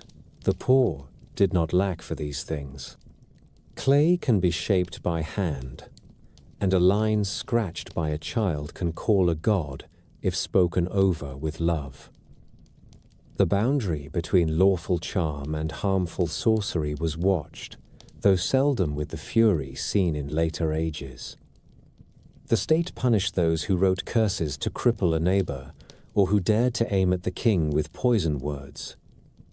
Tales from the time when Greek and Egyptian ways mingled tell of princes who collected books of power and sometimes misused them, and of the stern lessons that followed. Yet the everyday practice of Heka was not feared. It was an obligation as much as a privilege to protect a newborn, to cool a fever with words and with a poultice, to hang an amulet before a journey, to plant a small Osiris bed in a season of doubt. These were gestures by which a household kept faith with the first morning. In this quieter sphere, the gods showed their tender faces. Amun might be hidden and vast in Karnak, but in a courtyard he was the north wind that a father begged for his child. Hathor was less a star goddess than a cup of sweet beer, and a song that eased the neck after weaving. Bastet was not only a patroness of cities, but a warm animal that taught children to be gentle. Bees was laughter after a hard day. Taret was the firm hand on the thigh during a contraction when the world narrowed to breath and pain. The spells never forgot the larger truths. They named Ra and Osiris, and Thoth and Reshep and Serket and Sekhmet in their proper places, and they traced the first stories as if new each time. But in the small hours under flat roofs, mythology became a craft of care. Statues grin and frown and brandish knives across ivory wands because people knew that fear yields to images of courage. The little stelae pour water because people knew that words can sink into matter and then into flesh. Heka, spoken rightly, was the people's share in creation. It was how a family in a mud-brick house participated in the mourning of the world. When the last color faded from the courtyard and the hearth threw up its small red heart, a different Egypt began to speak. It spoke in low prayers before a daubed niche where a clay image sat among dried lotus and the wick of a saucer lamp. It spoke in the whisper of a woman who touched a pendant of Tauret and asked for an easy night for the child at her breast. It spoke in the scrape of a reed pen across a potsherd that would become a message for a grandfather long buried. Temples crowned with pylons and obelisks ruled the riverbanks by day, but the old religion was equally alive in rooms where bread steamed and laundry dried, where cats slept on cool floors, and where the soft rustle of linen was an answer to fear. The house had its own liturgy. A shelf in the main room or a shallow window niche held a little altar. A small painted stela showed a god with a forward hand or a pair of human ears that promised a hearing. A blue faience BEs leaned against a bowl of barley and a sprig of henna. A model offering table waited for crumbs and drops of beer. Names were spoken. The air changed. Childbirth drew the gods closest. When labor began, the doorposts were marked with figures of protective beings, and a circle was traced with a wand of hippopotamus ivory cut and carved with a press of friendly demons who brandished knives against what could not be seen. The woman sat on a birthing stool in a room made warm and dim. Midwives rubbed her hips with scented oil and sang the names of Hathor and Taweret, and the lector priest, if one could be hired, recited the marsh tale where Isis protected her hidden son from bites and poison. In a house of the Middle Kingdom, there stood a birth brick, painted with a dancing woman and a newborn, and guardians who smiled with sharp teeth, a square of mud made sacred by art and by use. An amulet of the knot of Isis touched the belly. When the crisis passed and the first cry came, a BE's rattle shook and laughter rose, because laughter itself was a ward. In the days that followed, a garlanded cradle carried the child beneath a doorway inscribed with blessing, and water that had been poured across a little Horus on crocodiles was given to drink. Cool and sweet and strong with words, the breast offered milk, and the gods offered courage, and the house became a temple until the mother could rise and thank those who had sat through the night. The art of healing moved between courtyard and sanctuary with the calm of practice. A mother with a fevered child simmered a potion of figs and beer and gave it while reciting a line that called on Sekhmet to turn her face from wrath to mercy. A father set a poultice of honey and linen on a burn and spoke a small confession, promising to mend a quarrel as part of the cure. If the bite of a scorpion made a hand swell, the family poured water over a sippus carved with the boy Horus, who treads on crocodiles and crushes serpents, and drank what had touched the spells, as if the letters themselves could swim down the throat and set the blood right. The Ebers scrolls and the London recipes and the Brooklyn roll of snakes show how much was known and how much was hoped. Every charm repeats the logic of creation. A named thing has less power over one who knows its name. Disease was often addressed as a person and ordered to depart. The lesson is steady. The gods gave speech to the world. Humans may answer with speech, and by that act, both will and world are moved. The dead were not strangers to the house. Their doors stood in silent walls across the river, but their attention was welcome in the living rooms of their descendants. When trouble grew stubborn, a person might write a letter to a dead mother or to a brother or to a wife, list the grievance with the plainness kept for family, and beg for help. One such bowl preserves a husband's complaint that his wife haunts him because he took another, followed by a plea that she cease if he has dealt fairly with the children. Another ostracon holds a request that a father ask the gods to lift illness from a grandchild, with the promise of a little feast at the tomb if the petition is heard. These letters were carried to the cemetery and left with simple offerings. They tell us that Egyptians believed love and duty did not end with burial. Bonds remained, and words could cross the frontier as surely as a bark crosses from one bank to the other. In the corners of some houses at Deir el-Medina were set curious busts of limestone, human heads and shoulders with large eyes and a slight smile, which scholars call ancestor figures. People placed flowers and food before them and whispered, as one would before a person who listens. The house was populated by the beloved dead as well as by the gods, and both could be asked to help mend what had frayed. The workman's village of Deir el-Medina gives the clearest window into these habits.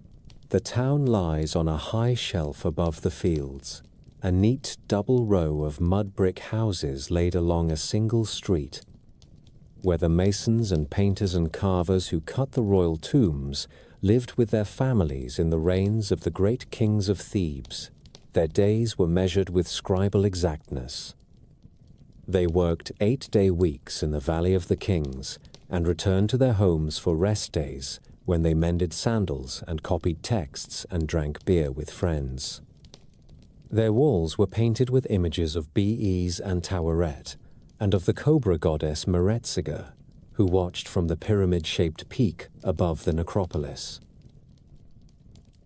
Their little chapels stood in courtyards with stellae that show hands lifted in prayer and sometimes nothing but ears carved in rows, a blunt declaration that the god hears.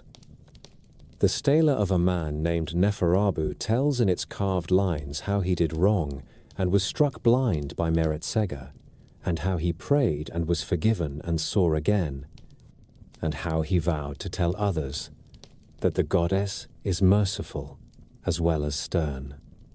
On an ostracon, a scribe copied a hymn that calls Ammon the one who comes at the voice of the poor man and who saves the timid from the strong.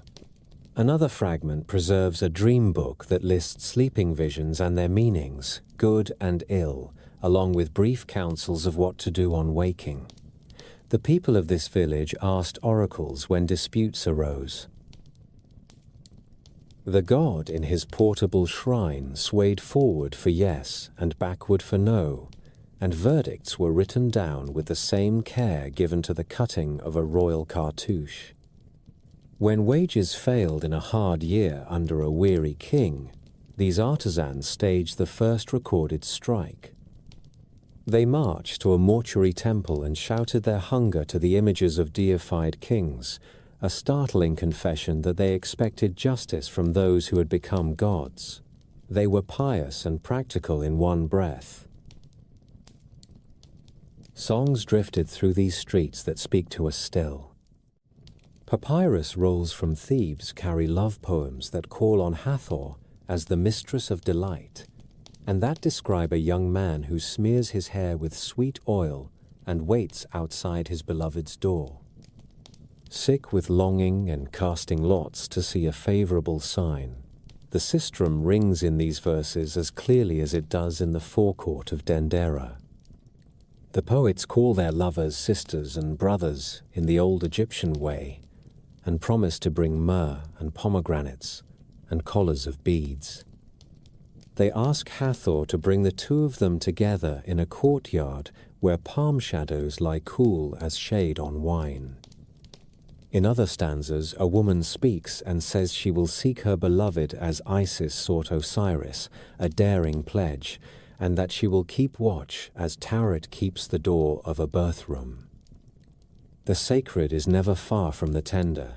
In work songs and boat songs, and in the playful verses of banquets, the gods are intimate witnesses and sometimes accomplices.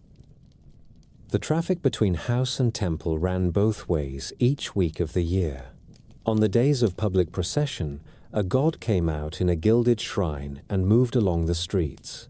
A woman in a doorway lifted her child to see. A man in a linen kilt offered a tiny oil lamp and a bouquet of cornflowers and asked for success in a lawsuit. The shrine slowed when petitions were many, and the bearers felt the pull of a yes or a no. The same people later walked to the river stairs of a great temple and received blessed bread or beer that had been placed before the statue and then returned to the faithful as a share of grace.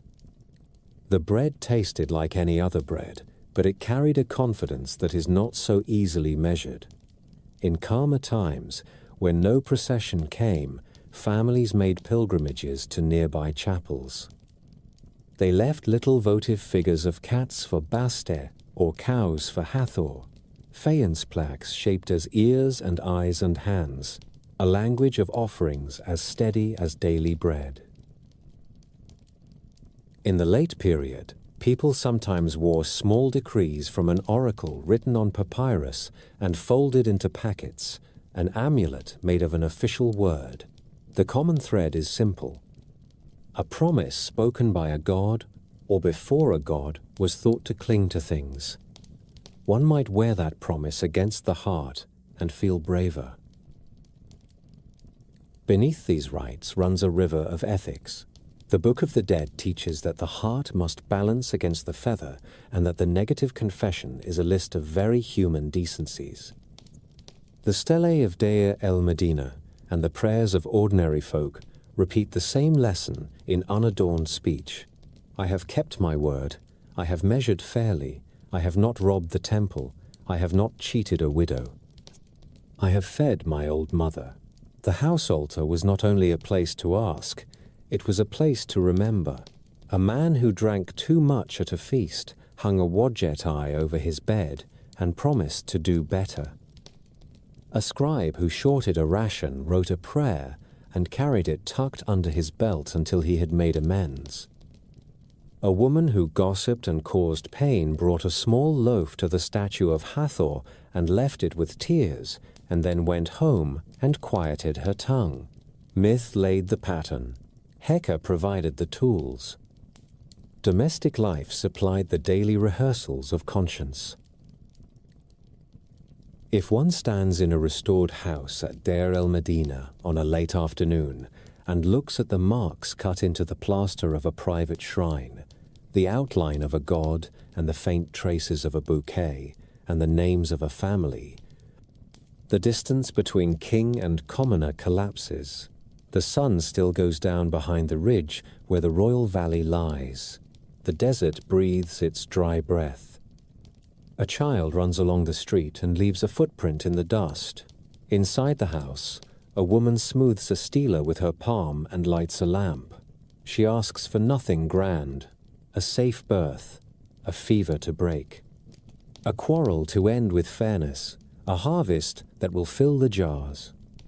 She speaks to Bees and to Taweret and to Amun who hears and to Meretsega who watches, and she looks at the ears on the stone and believes that someone listens.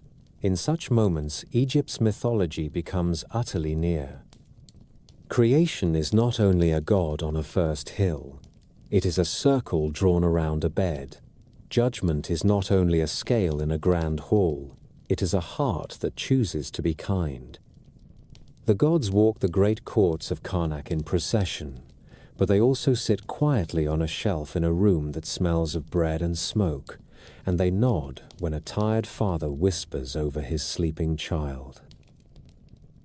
The years of division began with a rumor blown up from the marshes of the north and hardened into a fact that sat like a weight on the chest of the two lands. Foreign chiefs had made a court in the delta. They held the eastern harbors and the long mouths of the Nile. They called their capital Osiris, and they took the title of kings. Later ages would name them the Hyksos, rulers of hill country, come down into the green. They were not strangers to Egyptian ways. They wrote their names in cartouches and kept scribes and made offerings in proper form. They were also new. They brought the horse and the fast chariot, and they favored a storm god whom Egyptians called Seth when he wore Egyptian dress, and Baal when he spoke with a Levantine voice. At Avaris rose shrines where Seth, Lord of Thunder, took on the strength of a foreign sky. In their houses, people prayed as they had always done. In their courts, the invaders adopted the pomp of the south. At the river's bend in Thebes, a native line kept its dignity and sharpened its swords. The gods watched from their hilltops and their riverfronts and learned new names without giving up the old. The second intermediate period stretched like a rope pulled from both ends.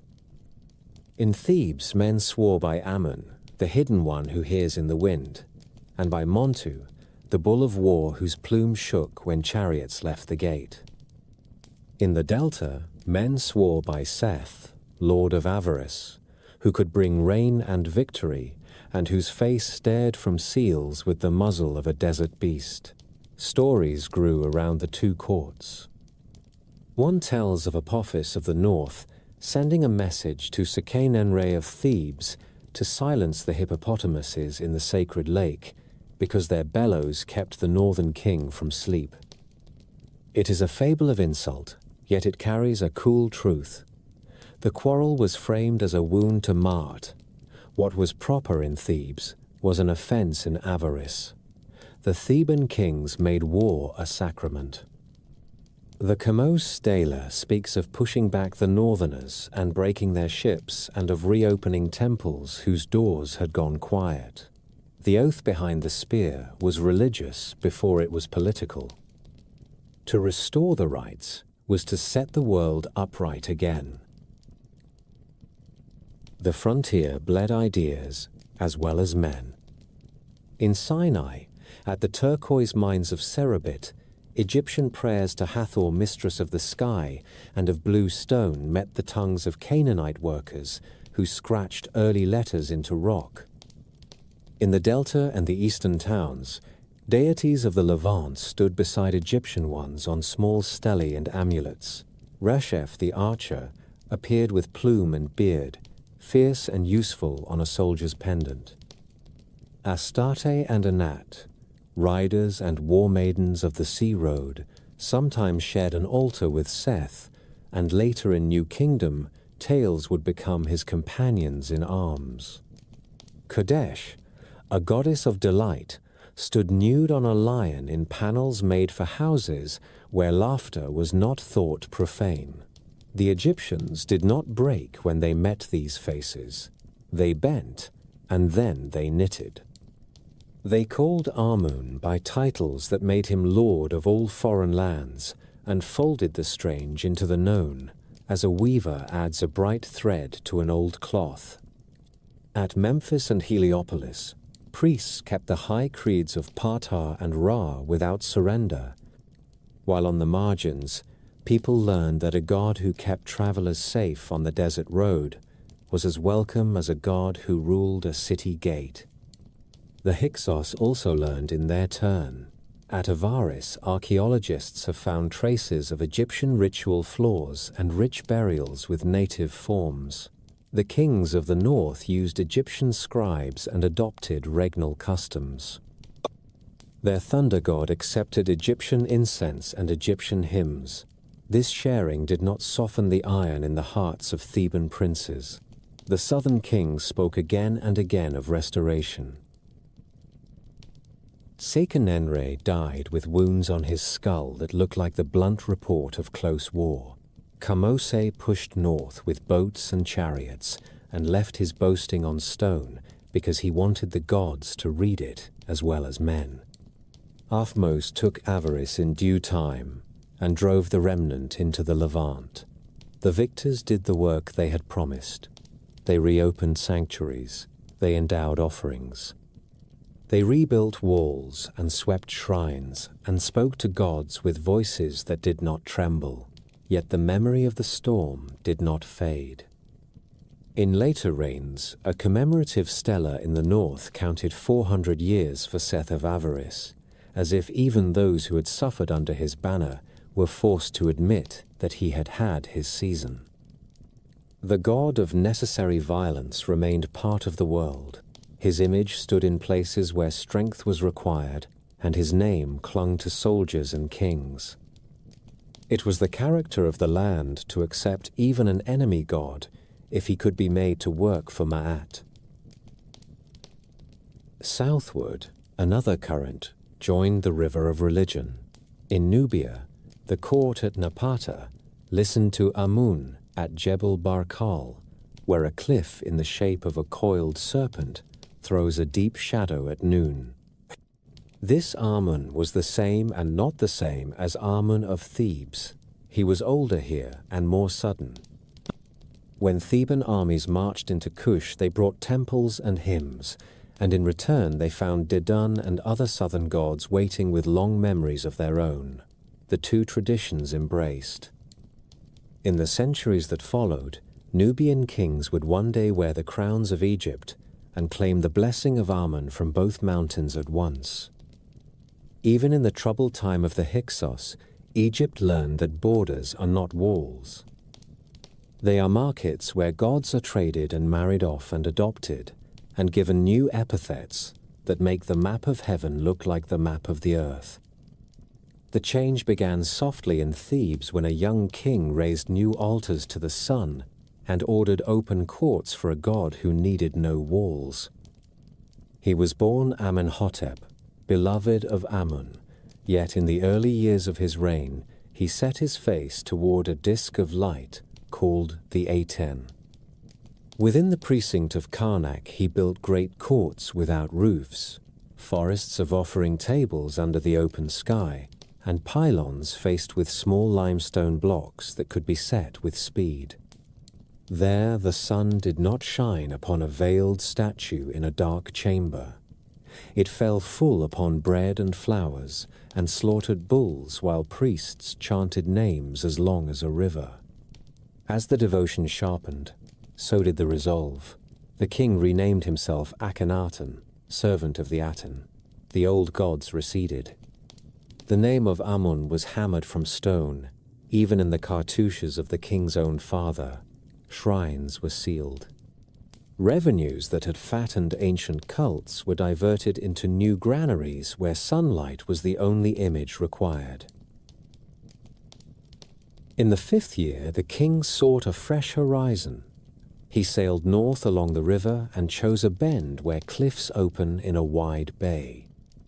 He carved boundaries stele into the living rock and swore an oath that this ground, which he called Akhetaten, the horizon of the Aten, belonged to the sun and to no other god.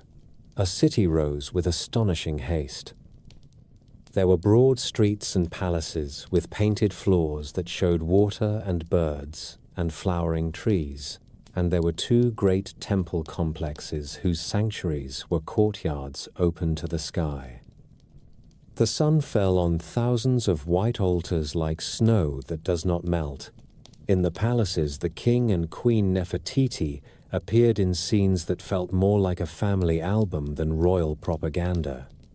They sat together beneath the disk whose rays ended in tiny hands that offered the ankh to their nostrils. They kissed their daughters. They leaned against each other in chariots. Their faces were long and thoughtful. Their bellies and hips and necks were drawn with a softness that earlier ages had not granted to kings. The art was a theology. Life itself came straight from light, not from a god hidden in a shrine. The royal household was the sole proper court for that light. The creed that flowered here is preserved in hymns carved on the tomb walls of courtiers. The great hymn to the Aten praises the sun that wakes the birds and calls the herds from their stalls, that steadies the ships on the river and gives breath to Syrian hills and to Nubian deserts as readily as to Egyptian fields. Day is the gift, and night is the test. When the Aten sets, the world sleeps as if dead, and when he rises, hearts awaken. There is little interest in caverns, or judges, or maps of the night. Osiris is quiet in these texts. The judgment of the heart is set aside. What matters is to live in the sun while the sun gives life, to breathe the pure light through the royal couple who alone can properly worship on behalf of the land. No cult statue received offerings. The Aten had no face a human hand could carve. The image was the disk and the rays. The priests of Amun and of other gods found their estates emptied. Tombs at Akhetaten speak of a hope to bask in sunlight forever rather than to stand before Osiris. Yet even here the old habits murmured in corners. In the workman's village near the new city, little figurines of Bees and Taweret have been found in houses, tucked away as if grand policy could not follow a mother into a birthroom. Faith in the home is patient, and it does not forget how to draw a circle on the floor when a child is sick.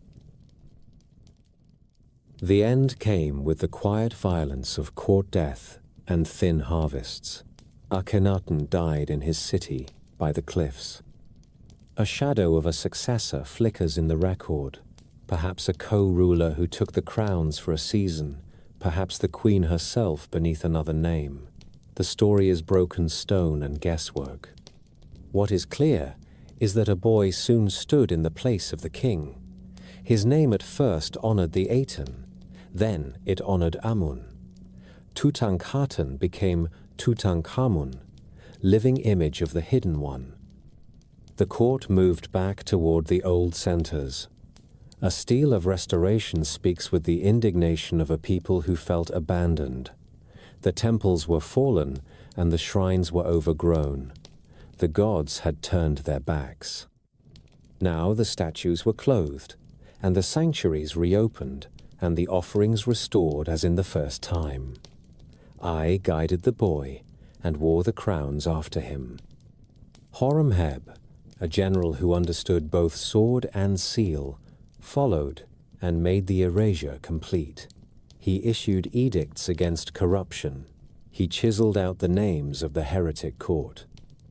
He dismantled the city of Akhetaten stone by stone. The small blocks that had once held sunlight were carried south and stuffed inside new pylons at Karnak as filler, a pragmatic burial that ensured later kings would walk past the husk of the revolution without seeing it. The consequence of this storm was a paradox. The priesthood that had been humbled emerged more secure than before. The kings of the Ramesside age poured wealth into Amun's house with a lavish hand. Karnak grew like a forest of stone. Luxor shone at festival times with barks and incense. The great Harris papyrus from the reign of Ramesses III lists donations in a prose so heavy with numbers that it feels like a wall. Land, cattle, ships, workshops, and tens of thousands of laborers were assigned to the gods, most of all to Amun. The office of God's wife of Amun, held by royal women, gathered estates and influence until it stood as a power beside the high priest. Oracles in Thebes judged disputes, named officials, and guided processions that the city believed held the rhythm of the world. Hymns to Amun in these centuries often speak with a language so elevated that it sounds like a single god dressed in many names. You are one, beside whom there is none other, say the priests in their courts of light. The old plurality remained, yet the memory of Aten lingered as a caution and as a fragment of thought. It had shown that a king could overreach, and that a single god could not carry the love of a people who still needed Isis in the marshes, and Osiris in the tomb, and Bes at the bedpost. In the end, Egypt returned to the many with a deeper sense that the hidden can be all-embracing, and that Ma'at survives even the hottest light. After the thunder of the Ramesside age, the valley learned the grammar of uncertainty. The third intermediate period unfolded from about 1069 to 664 before our era, like a tapestry pulled at the edges. Libyan families with long service in the army took thrones in the delta, while Thebes in the south bowed not to a king, but to the high priest of Ammon, whose oracles and estates made him a prince in all but name. Egypt did not break so much as it federated. Bubastis, Tanis, Memphis, and Thebes each tended its gods with local pride. Inscriptions from Karnak record oracular judgments that settled lawsuits and named officials, proof that the hidden god still ruled the public square. The Chronicle of Prince Ozorkon speaks of temple endowments and famine relief, a sober window onto an economy that tried to keep Ma'at when coffers ran thin. At Bubastis, festival reliefs of Osorkon, the second show music, and feasting that echo the old jubilees, a deliberate assertion that sacred time moved forward even when dynasties overlapped. Most telling of all was the rise of the god's wife of Ammon in Thebes, a royal woman whose adoption was sealed on granite stelae, and whose estates, choirs, and barks became an anchor of the south. The office kept the river of offerings flowing and turned succession into ritual rather than civil war. Egypt survived by putting politics into cult and cult into politics until the two could not be told apart. From the far bends of the river, another current entered with conviction and grace. In the hills above Napata stood Jebel Barkal, a cliff that looks like a coiled serpent and a crown, and there Amun revealed himself to kings of Kush. Pie sailed north with a piety that reads like a sermon carved into stone. His victory stela tells how he purified himself before shrines, how he scolded Delta rulers for neglecting offerings, how he accepted surrender only after the local gods had been appeased with clean rites. He called himself beloved of Amun of Napata and beloved of Amun of Thebes, a double devotion that stitched Upper Egypt to Nubia with liturgy and with law. His successor, Shabaka, placed a black slab of basalt in a temple court, the stone we call the Shabaka stone, which records an old Memphite theology. Ptah conceives in the heart and speaks with the tongue, and the world answers by coming into being. This was not archaism for ornament. It was a claim that rightful rule is made of thought, word, and offering, not of iron alone. Taharqa left pylons and colonnades at Karnak and shrines at Kawa and at Gebel Barkal, where Amun wears a ram's head and gazes over the desert. Reliefs show kings receiving crowns from a god whose hands are as real as a priest's. Oracles named heirs. The office of the god's wife passed to Ammonidis of Kush, and then to Shepen-Wepet and to Nitocris, by formal adoption recorded on the great Theban stela that bears Nitocris's name, a choreography of power that let Thebes accept new masters without breaking faith. Even when Assyrian armies came down like a hard wind, and Thebes felt the sack in the year 663, the Kushite kings withdrew to Napata with their priesthood and their scriptures intact. They carried Egypt with them in hymns and in law, and waited by a holy mountain for the next turn of the river. The late period opened with a deliberate return to first principles. Psamtik of Sais reunited the two lands and walked into Thebes to accept the adoption of Nitocris as God's wife, binding Delta and South with a ritual marriage. In the courts of Sai, the theology of Neith, the deep mother whose waters precede creation took on new life, while artists carved statues and reliefs in styles that looked back to the Old Kingdom with a scholar's love. Naucratis in the Delta welcomed Greek merchants, and the gods learned new admirers without losing their native voices. The Serapeum at Saqqara received the great burials of the Apis bulls with long corridors and rooms of basalt, while at Armand, the Butchis bull had its own sanctuaries, and at Heliopolis, the Mnevis bull wore wreaths in processions that made cattle into liturgy. Catacombs multiplied for birds and beasts dear to the gods.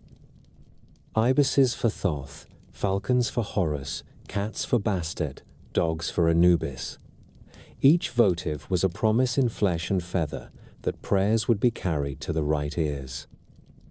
Funerary belief continued to grow its library. The books of breathing condensed older spells into handier guides that could sail with a clerk or a mason who could not afford a full papyrus of chapters. Then came the Persians. Cambyses entered Memphis in the year 525 and took the double crown. A statue of the courtier Uja-Horasnet tells how he taught the new lord the courtesies due to Neith and how the royal house purified its approach to the shrines.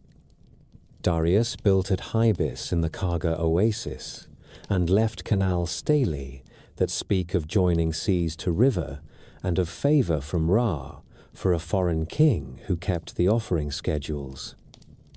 Egyptian scribes wrote Pharaoh beside Persian names and carved the king before Amun, as tradition required. When the first Persian rule ended, native courts rose again and set more statues in more temples. When the second Persian rule returned in the 4th century, the priests once more tended the altars with the same measured hands. Through all these turns, the oracles of Amun continued to nod yes or no. The god's wife kept estates and choirs at Thebes, and the animal cults flourished like fields after a strong flood. Empire altered borders and pay sheets and garrisons. It did not silence the daily rite. The gods received bread and beer at dawn, and Egypt told itself that Ma'at could endure foreigners as long as the scales in the Hall of Truth stayed level, and the sun still took his boat each night. The conquerors who followed Alexander learned quickly that the Nile rewards those who speak its language. In Alexandria, the Ptolemies built palaces that caught the sea light and libraries where scholars sorted the books of many nations, yet in their reliefs they appear in the old crowns. Offering Ma'at to the gods with hands held as precisely as any son of Ra. They also sponsored a god who could look both to Greek harbors and to Egyptian shrines without blinking. His name was Serapis. Many modern scholars see in him a fusion of Osiris and the sacred bull of Memphis, with elements of Zeus and of the lord of the underworld. Ancient writers left conflicting tales, some claiming that the image came from a distant city and others that a master sculptor shaped a new form in Alexandria. The debates are part of his nature. Serapis wore a grain measure on his head to promise plenty. He sat enthroned with a dog of the underworld at his side to remind men that death is a doorway. In his Alexandrian Serapeum, a terrace of colonnades and statues and sacred vaults, Greeks and Egyptians could kneel in the same perfumed air. Yet the old Apis bull at Memphis still kept his court, and the Osirian mysteries at Abydos still drew pilgrims who planted gardens of barley in the shape of a god. The new cult did not erase the old, it braided them. Isis took the river road and then the sea lanes and did not stop. Sailors loved her for steady winds and safe harbors, and merchants honored her with first fruits from their cargoes. On Delos, where ships crowded the quays, shrines to Isis and to Serapis gleamed beside stows and treasuries, and dedications in Greek promised thanks for rescue from storms. In the Piraeus near Athens, a sanctuary of Isis welcomed those who sought a mother with wide arms.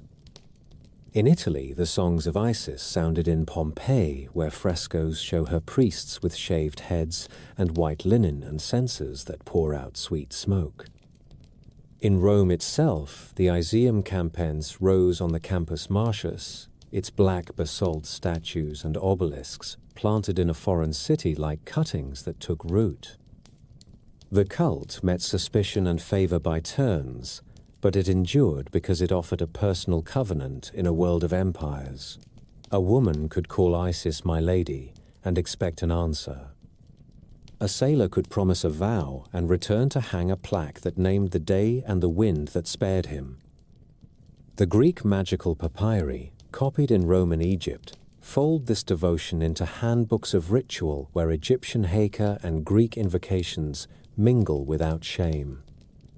A spell might call Isis by Egyptian epithets and also by names that echo the mysteries of other lands, while Hermes and Thoth are treated as one wise god who teaches letters to magicians as well as to kings. Inside Egypt, the temples became encyclopedias of memory. At Edfu, on the west bank of the river, masons laid the first stones of the great house of Horus in the reign of Ptolemy III, and the last inscriptions were cut under a Roman emperor.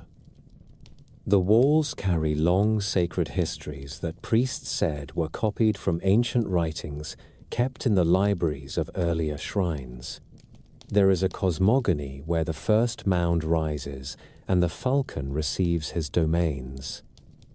There are ritual dramas in which Horus hunts the companions of Seth with harpoons, each thrust preserving the world from the monster of the marsh.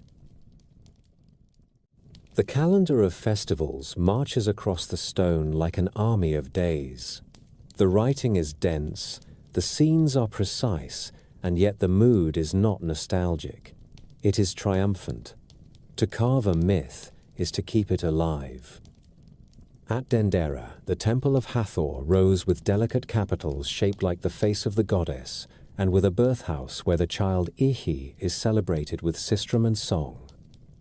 On a ceiling now far from its home, the signs of the zodiac wheel in painted relief, a map of sky that shows how Egyptian thought could welcome the star lore of foreign sages and translate it into the language of the Nile. At Kom Ombo, a double temple honored Sobek the crocodile, and Haro-Eris, the elder Horus, a frank admission that the river gives both danger and protection. Farther south at Philae, an island so lovely that travelers praised it for centuries, Isis ruled as queen of boundaries. Her priests kept alive rites for Osiris and for the child Horus, and her bark traveled in processions that made the water itself a sanctuary. In later centuries, the last hieroglyphic inscription would be cut there, and the last demotic prayer would be scratched by a pilgrim in the age of emperors. The place felt like the final green before the cataracts. The language of power learned new scripts and kept the old.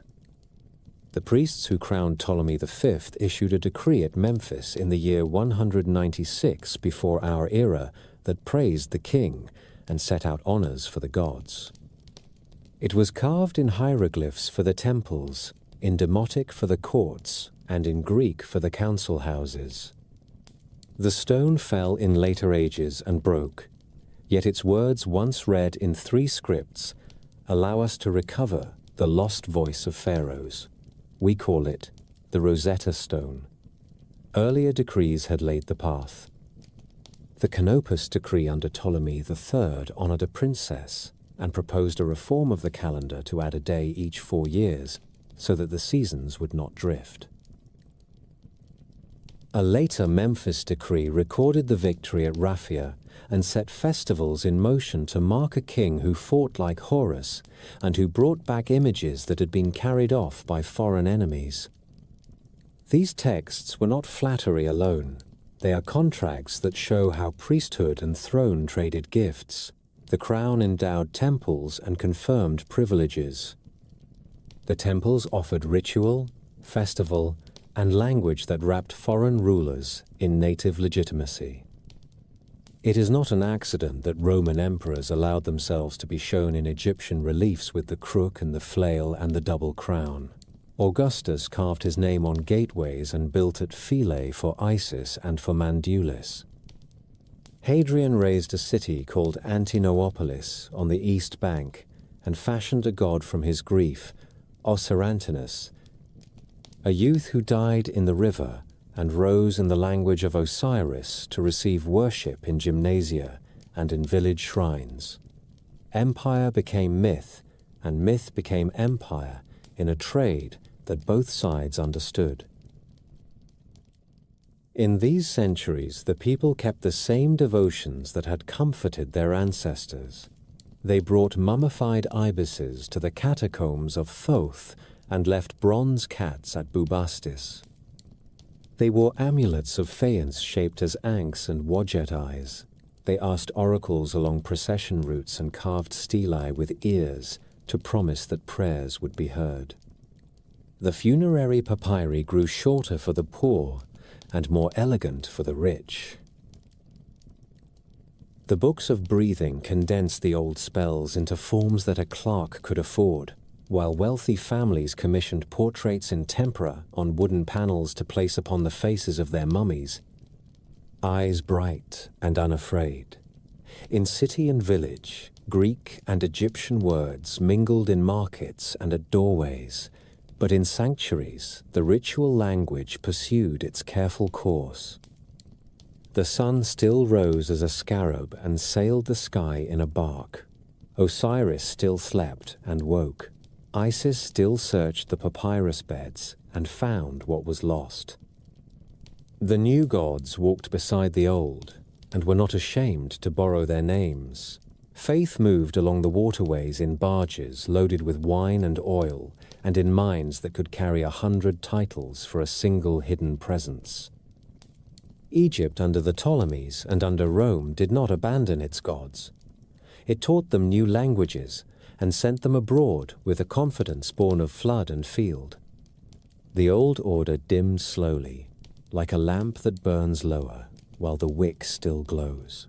In the 4th century of our era, emperors who had once poured wine before Serapis and Isis turned their faces toward the cross.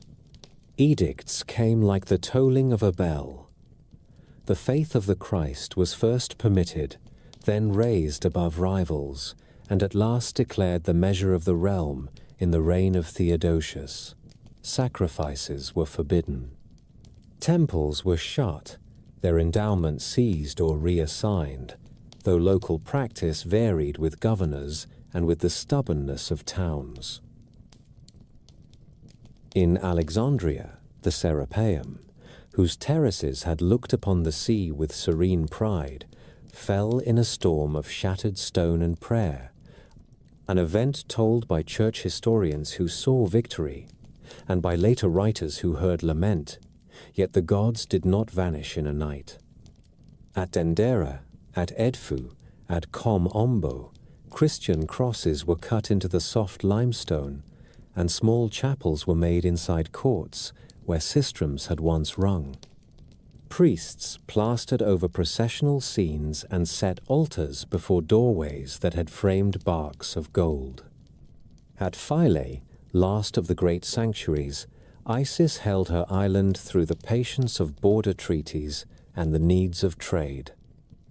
Travelers from Nubian tribes brought gifts for Mandulus and for the old queen, while bishops in nearby towns preached against the rites. On the gate of Hadrian at Philae, a priest left the last known hieroglyphic inscription in the year 394, a brief prayer signed by a name that reads as Esmet Akom. A generation later, a demotic hand wrote the last of its script. Justinian, advised by officials and monks, ordered the formal closure in the 6th century and the removal of Isis to Constantinople, and Procopius tells that the sanctuaries fell quiet. The river kept running. The people learned new prayers. Many of the old stones stayed where they stood and waited for other words. The language of Egypt survived by changing its clothes. The speech of field and market learned the Greek alphabet and added letters to catch native sounds, a script we call Coptic. In that dress, the old tongue walked into church and monastery and sang psalms with the cadence of the Nile. The months of the ancient civil calendar kept their order and were baptized into the cycle of the martyrs. Thout still began the year when the flood receded. The feast of a new year still smelt of ripe dates and cut reeds. In Upper Egypt, men and women went into the desert not to deny Egypt, but to perfect it. Antony sought silence among black hills and became a father to hermits. Pachomius founded houses by the river at Tabanesi, where monks prayed in choir and worked in fields and copied books under rules that read like measured offerings. Shanut at the White Monastery near Sohag preached with the vigor of an Old Kingdom quarrymaster. He scolded the rich, rebuked the careless, denounced idols, and defended the poor. His letters and sermons show a world where old temples stood within a day's walk of new churches, where villagers asked saints for rain and protection, and where monks railed at charms even as some Christian amulets borrowed the shapes and formulas of an older craft. In papyri written in Coptic, the names of the Trinity sit beside signs long loved, the loop of life sometimes reimagined as a cross that promises victory over death, the Ujjat eye simplified into a plea for health. The Book of the Dead slept, but new books of prayer promised that a good heart would be received in heaven. In homes and on riverbanks, the mother and child became a holy picture, and some artists gave Mary the gravity and tenderness that Isis had worn for centuries. Scholars advise caution, for similarity need not be dissent, yet the visual echo is hard to miss along the old roads. Another conquest taught endurance rather than despair. Arab armies came with swift horses and the certainty of a new revelation. In the years around 640, the generals of the Caliph took fortress towns and accepted treaties from bishops and headmen. At Fustat, near Memphis, the first mosque rose beside the river.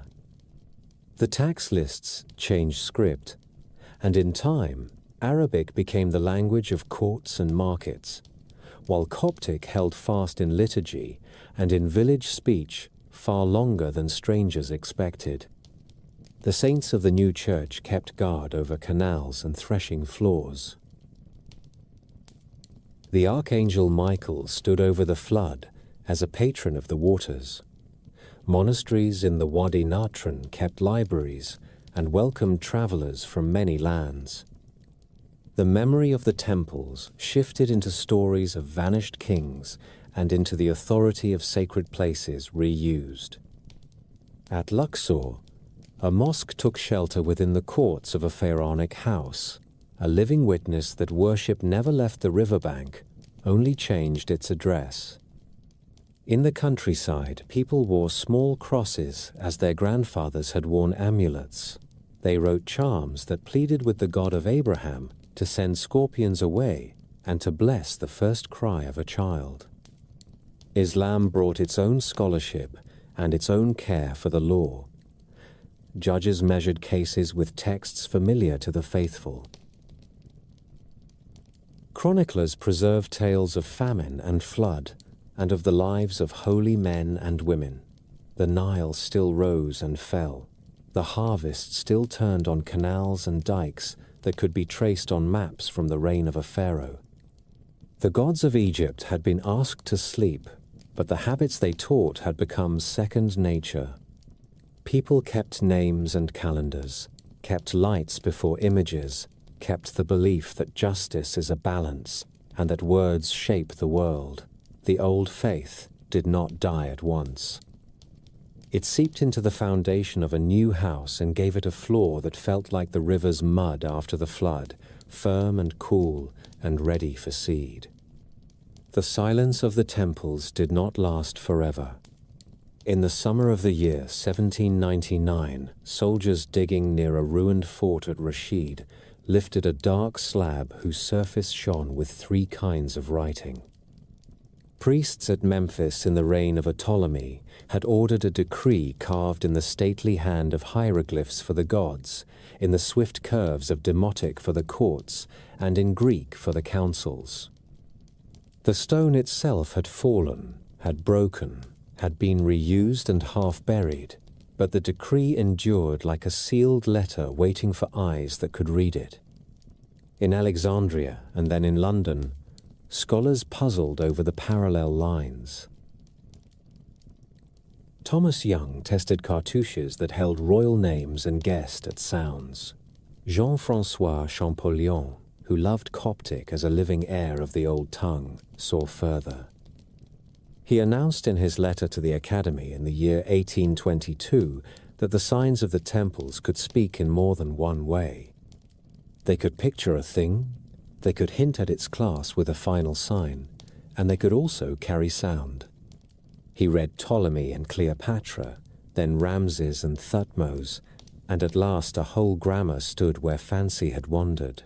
A script long thought to be pure symbol became a language again. The dead uttered names and dates and prayers, and those words placed the old religion back in its rooms. The century that followed was a pilgrimage of careful eyes and patient hands. Napoleon had carried scholars as well as soldiers to the Nile, and their description of Egypt, a mountain of plates and notes, fixed temples and towns on paper before they could vanish. Auguste Mariette walked the sands with the instincts of a hunter, found the buried streets of the Serapeum at Saqqara with its long corridors, lined with sarcophagi for sacred bulls, and founded a service to guard the monuments. Flinders Petrie came with measuring cords and notebooks and taught excavation to count every shard, to love potsherds as much as statues, to read layers of sand as a chronology in earth. At Thebes, James Burton copied the paintings of the kings. Then Champollion and Rosellini took drawings and squeezes, and later teams recorded every hour of the night that the royal tomb walls narrate. In the year 1922, Howard Carter knelt before a sealed doorway in the Valley of the Kings and saw the glint of gold through a crack, a sight as bright as the dawn over Memphis. Inside lay a boy king on his bed of lion-footed wood and gold, wrapped in linen and nested in coffins and shrines, a funerary world kept with a care that confounded those who believed that desert always devours memory. Newspapers sold curses with ink as cheap as sand. The real marvel lay in the craft and in the words. The spells on a golden shrine consoled the dead with the old promise that Osiris rises and that the sun returns. The first time was not only recovered in palaces of the dead, the temples began to speak in voices no one had heard for 15 centuries. Edfu yielded its long inscriptions, a priestly encyclopedia where Horus fights the companions of Seth and where calendars of offerings march in orderly lines. Dendera gave silvered ceilings where the stars are drawn as gods, and where a goddess with the face of a woman and the ears of a cow presides over music and birth. Philae whispered to surveyors that the river had always been a liturgy. When the Aswan High Dam rose, and the floods that had fed the land since the dawn were tamed into a lake, the world gathered to repay a very old debt. Engineers cut Abu Simbel into blocks and moved the seated colossi of Ramesses above the new shoreline. The island of Philae was fled with its temples to a higher ground at Agilkia, so that Isis would not drown. The rescue became itself a festival of Ma'at, a demonstration that measure and will could save what time and water threatened. On stones across Egypt, epigraphers traced faint signs with light and paper, and photographers fixed colors before they paled. Scholars catalogued and translated and argued with a seriousness that the priestly schools of Heliopolis and Memphis would have recognized. A second life for Egyptian myth grew beyond scholarship, part truth, and part romance. In European capitals, obelisks were raised beside rivers, the one from Luxor in Paris and a pair called Cleopatra's Needles in London and New York, silent spines of the sun transplanted to colder skies. Museums filled with granite and gold, and with figures of Bes and Taweret, who look as friendly in glass cases as they did on bed legs in Thebes. Opera houses staged Ida with trumpets and moonlit courts, where choruses praised Ptah and Isis, as if grand music could rebuild Memphis for an evening. Secret societies and novelists borrowed gilded images and turned them into riddles and ordeals. The public read translations of the Book of the Dead that were sometimes more Victorian poetry than Egyptian prayer and loved them all the same. Meanwhile, philologists revised spell numbers and corrected readings. Coffin texts were edited, and Book of the Two Ways maps were traced from coffins in museums. The sober tide slowly drowned the fancy. Scholars showed how the flood rises because the sun draws the waters south and because equatorial rains fill the channels. And at the same time, they kept respect for the people who made the rising Nile into a promise of eternal return. The best guides spoke of Heka without sneer and confessed that a civilization can hold practical skill and metaphysical trust in a single hand.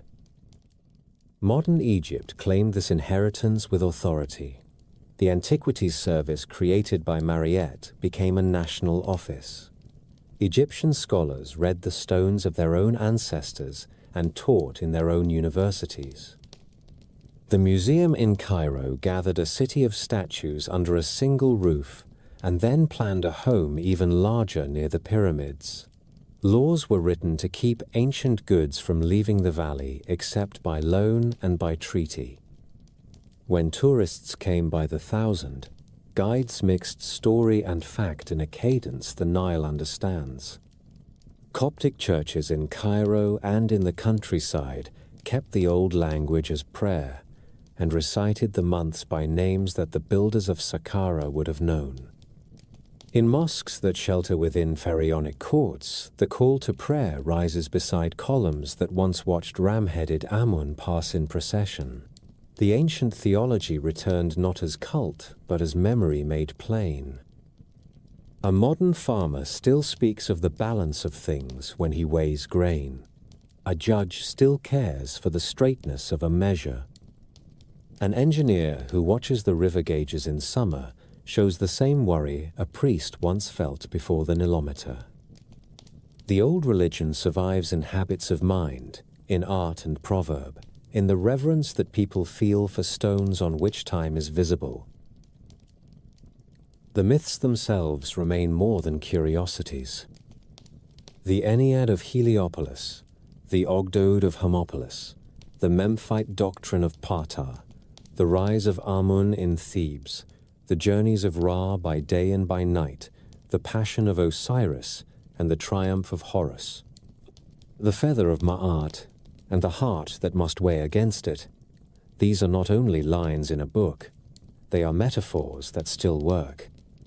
They teach that creation is an act renewed every morning, that names secure a place in the world, that justice is a balance and not a shout, that mourning can lead to mending, that order and storm must find a settlement. When visitors stand at dawn on the Giza Plateau and see the sun line the edge of the stones with fire, they feel what the first builders felt. When a child in a museum presses her face to the glass to look at a blue faience amulet in the shape of an eye, she is looking at protection made visible. When a scholar reads a spell that a scribe copied onto a sarcophagus board 4,000 years ago and understands every word, the world shrinks and deepens at the same time. The river has not ceased to teach. Egypt did not disappear. Its gods found new names. Its old tongue lived on in Coptic prayer, and the calendar kept time with the flood. A broken stone at Rashid let scholars hear the temples again, and the stories rose from silence with their dates and voices intact. Modern engineers lifted Abu Simbel and set Philae on higher ground, a careful rescue that honored measure and memory. Today the statues stand, the texts can be read, and the river still shines at dawn. That is enough to know that the first morning is never far away.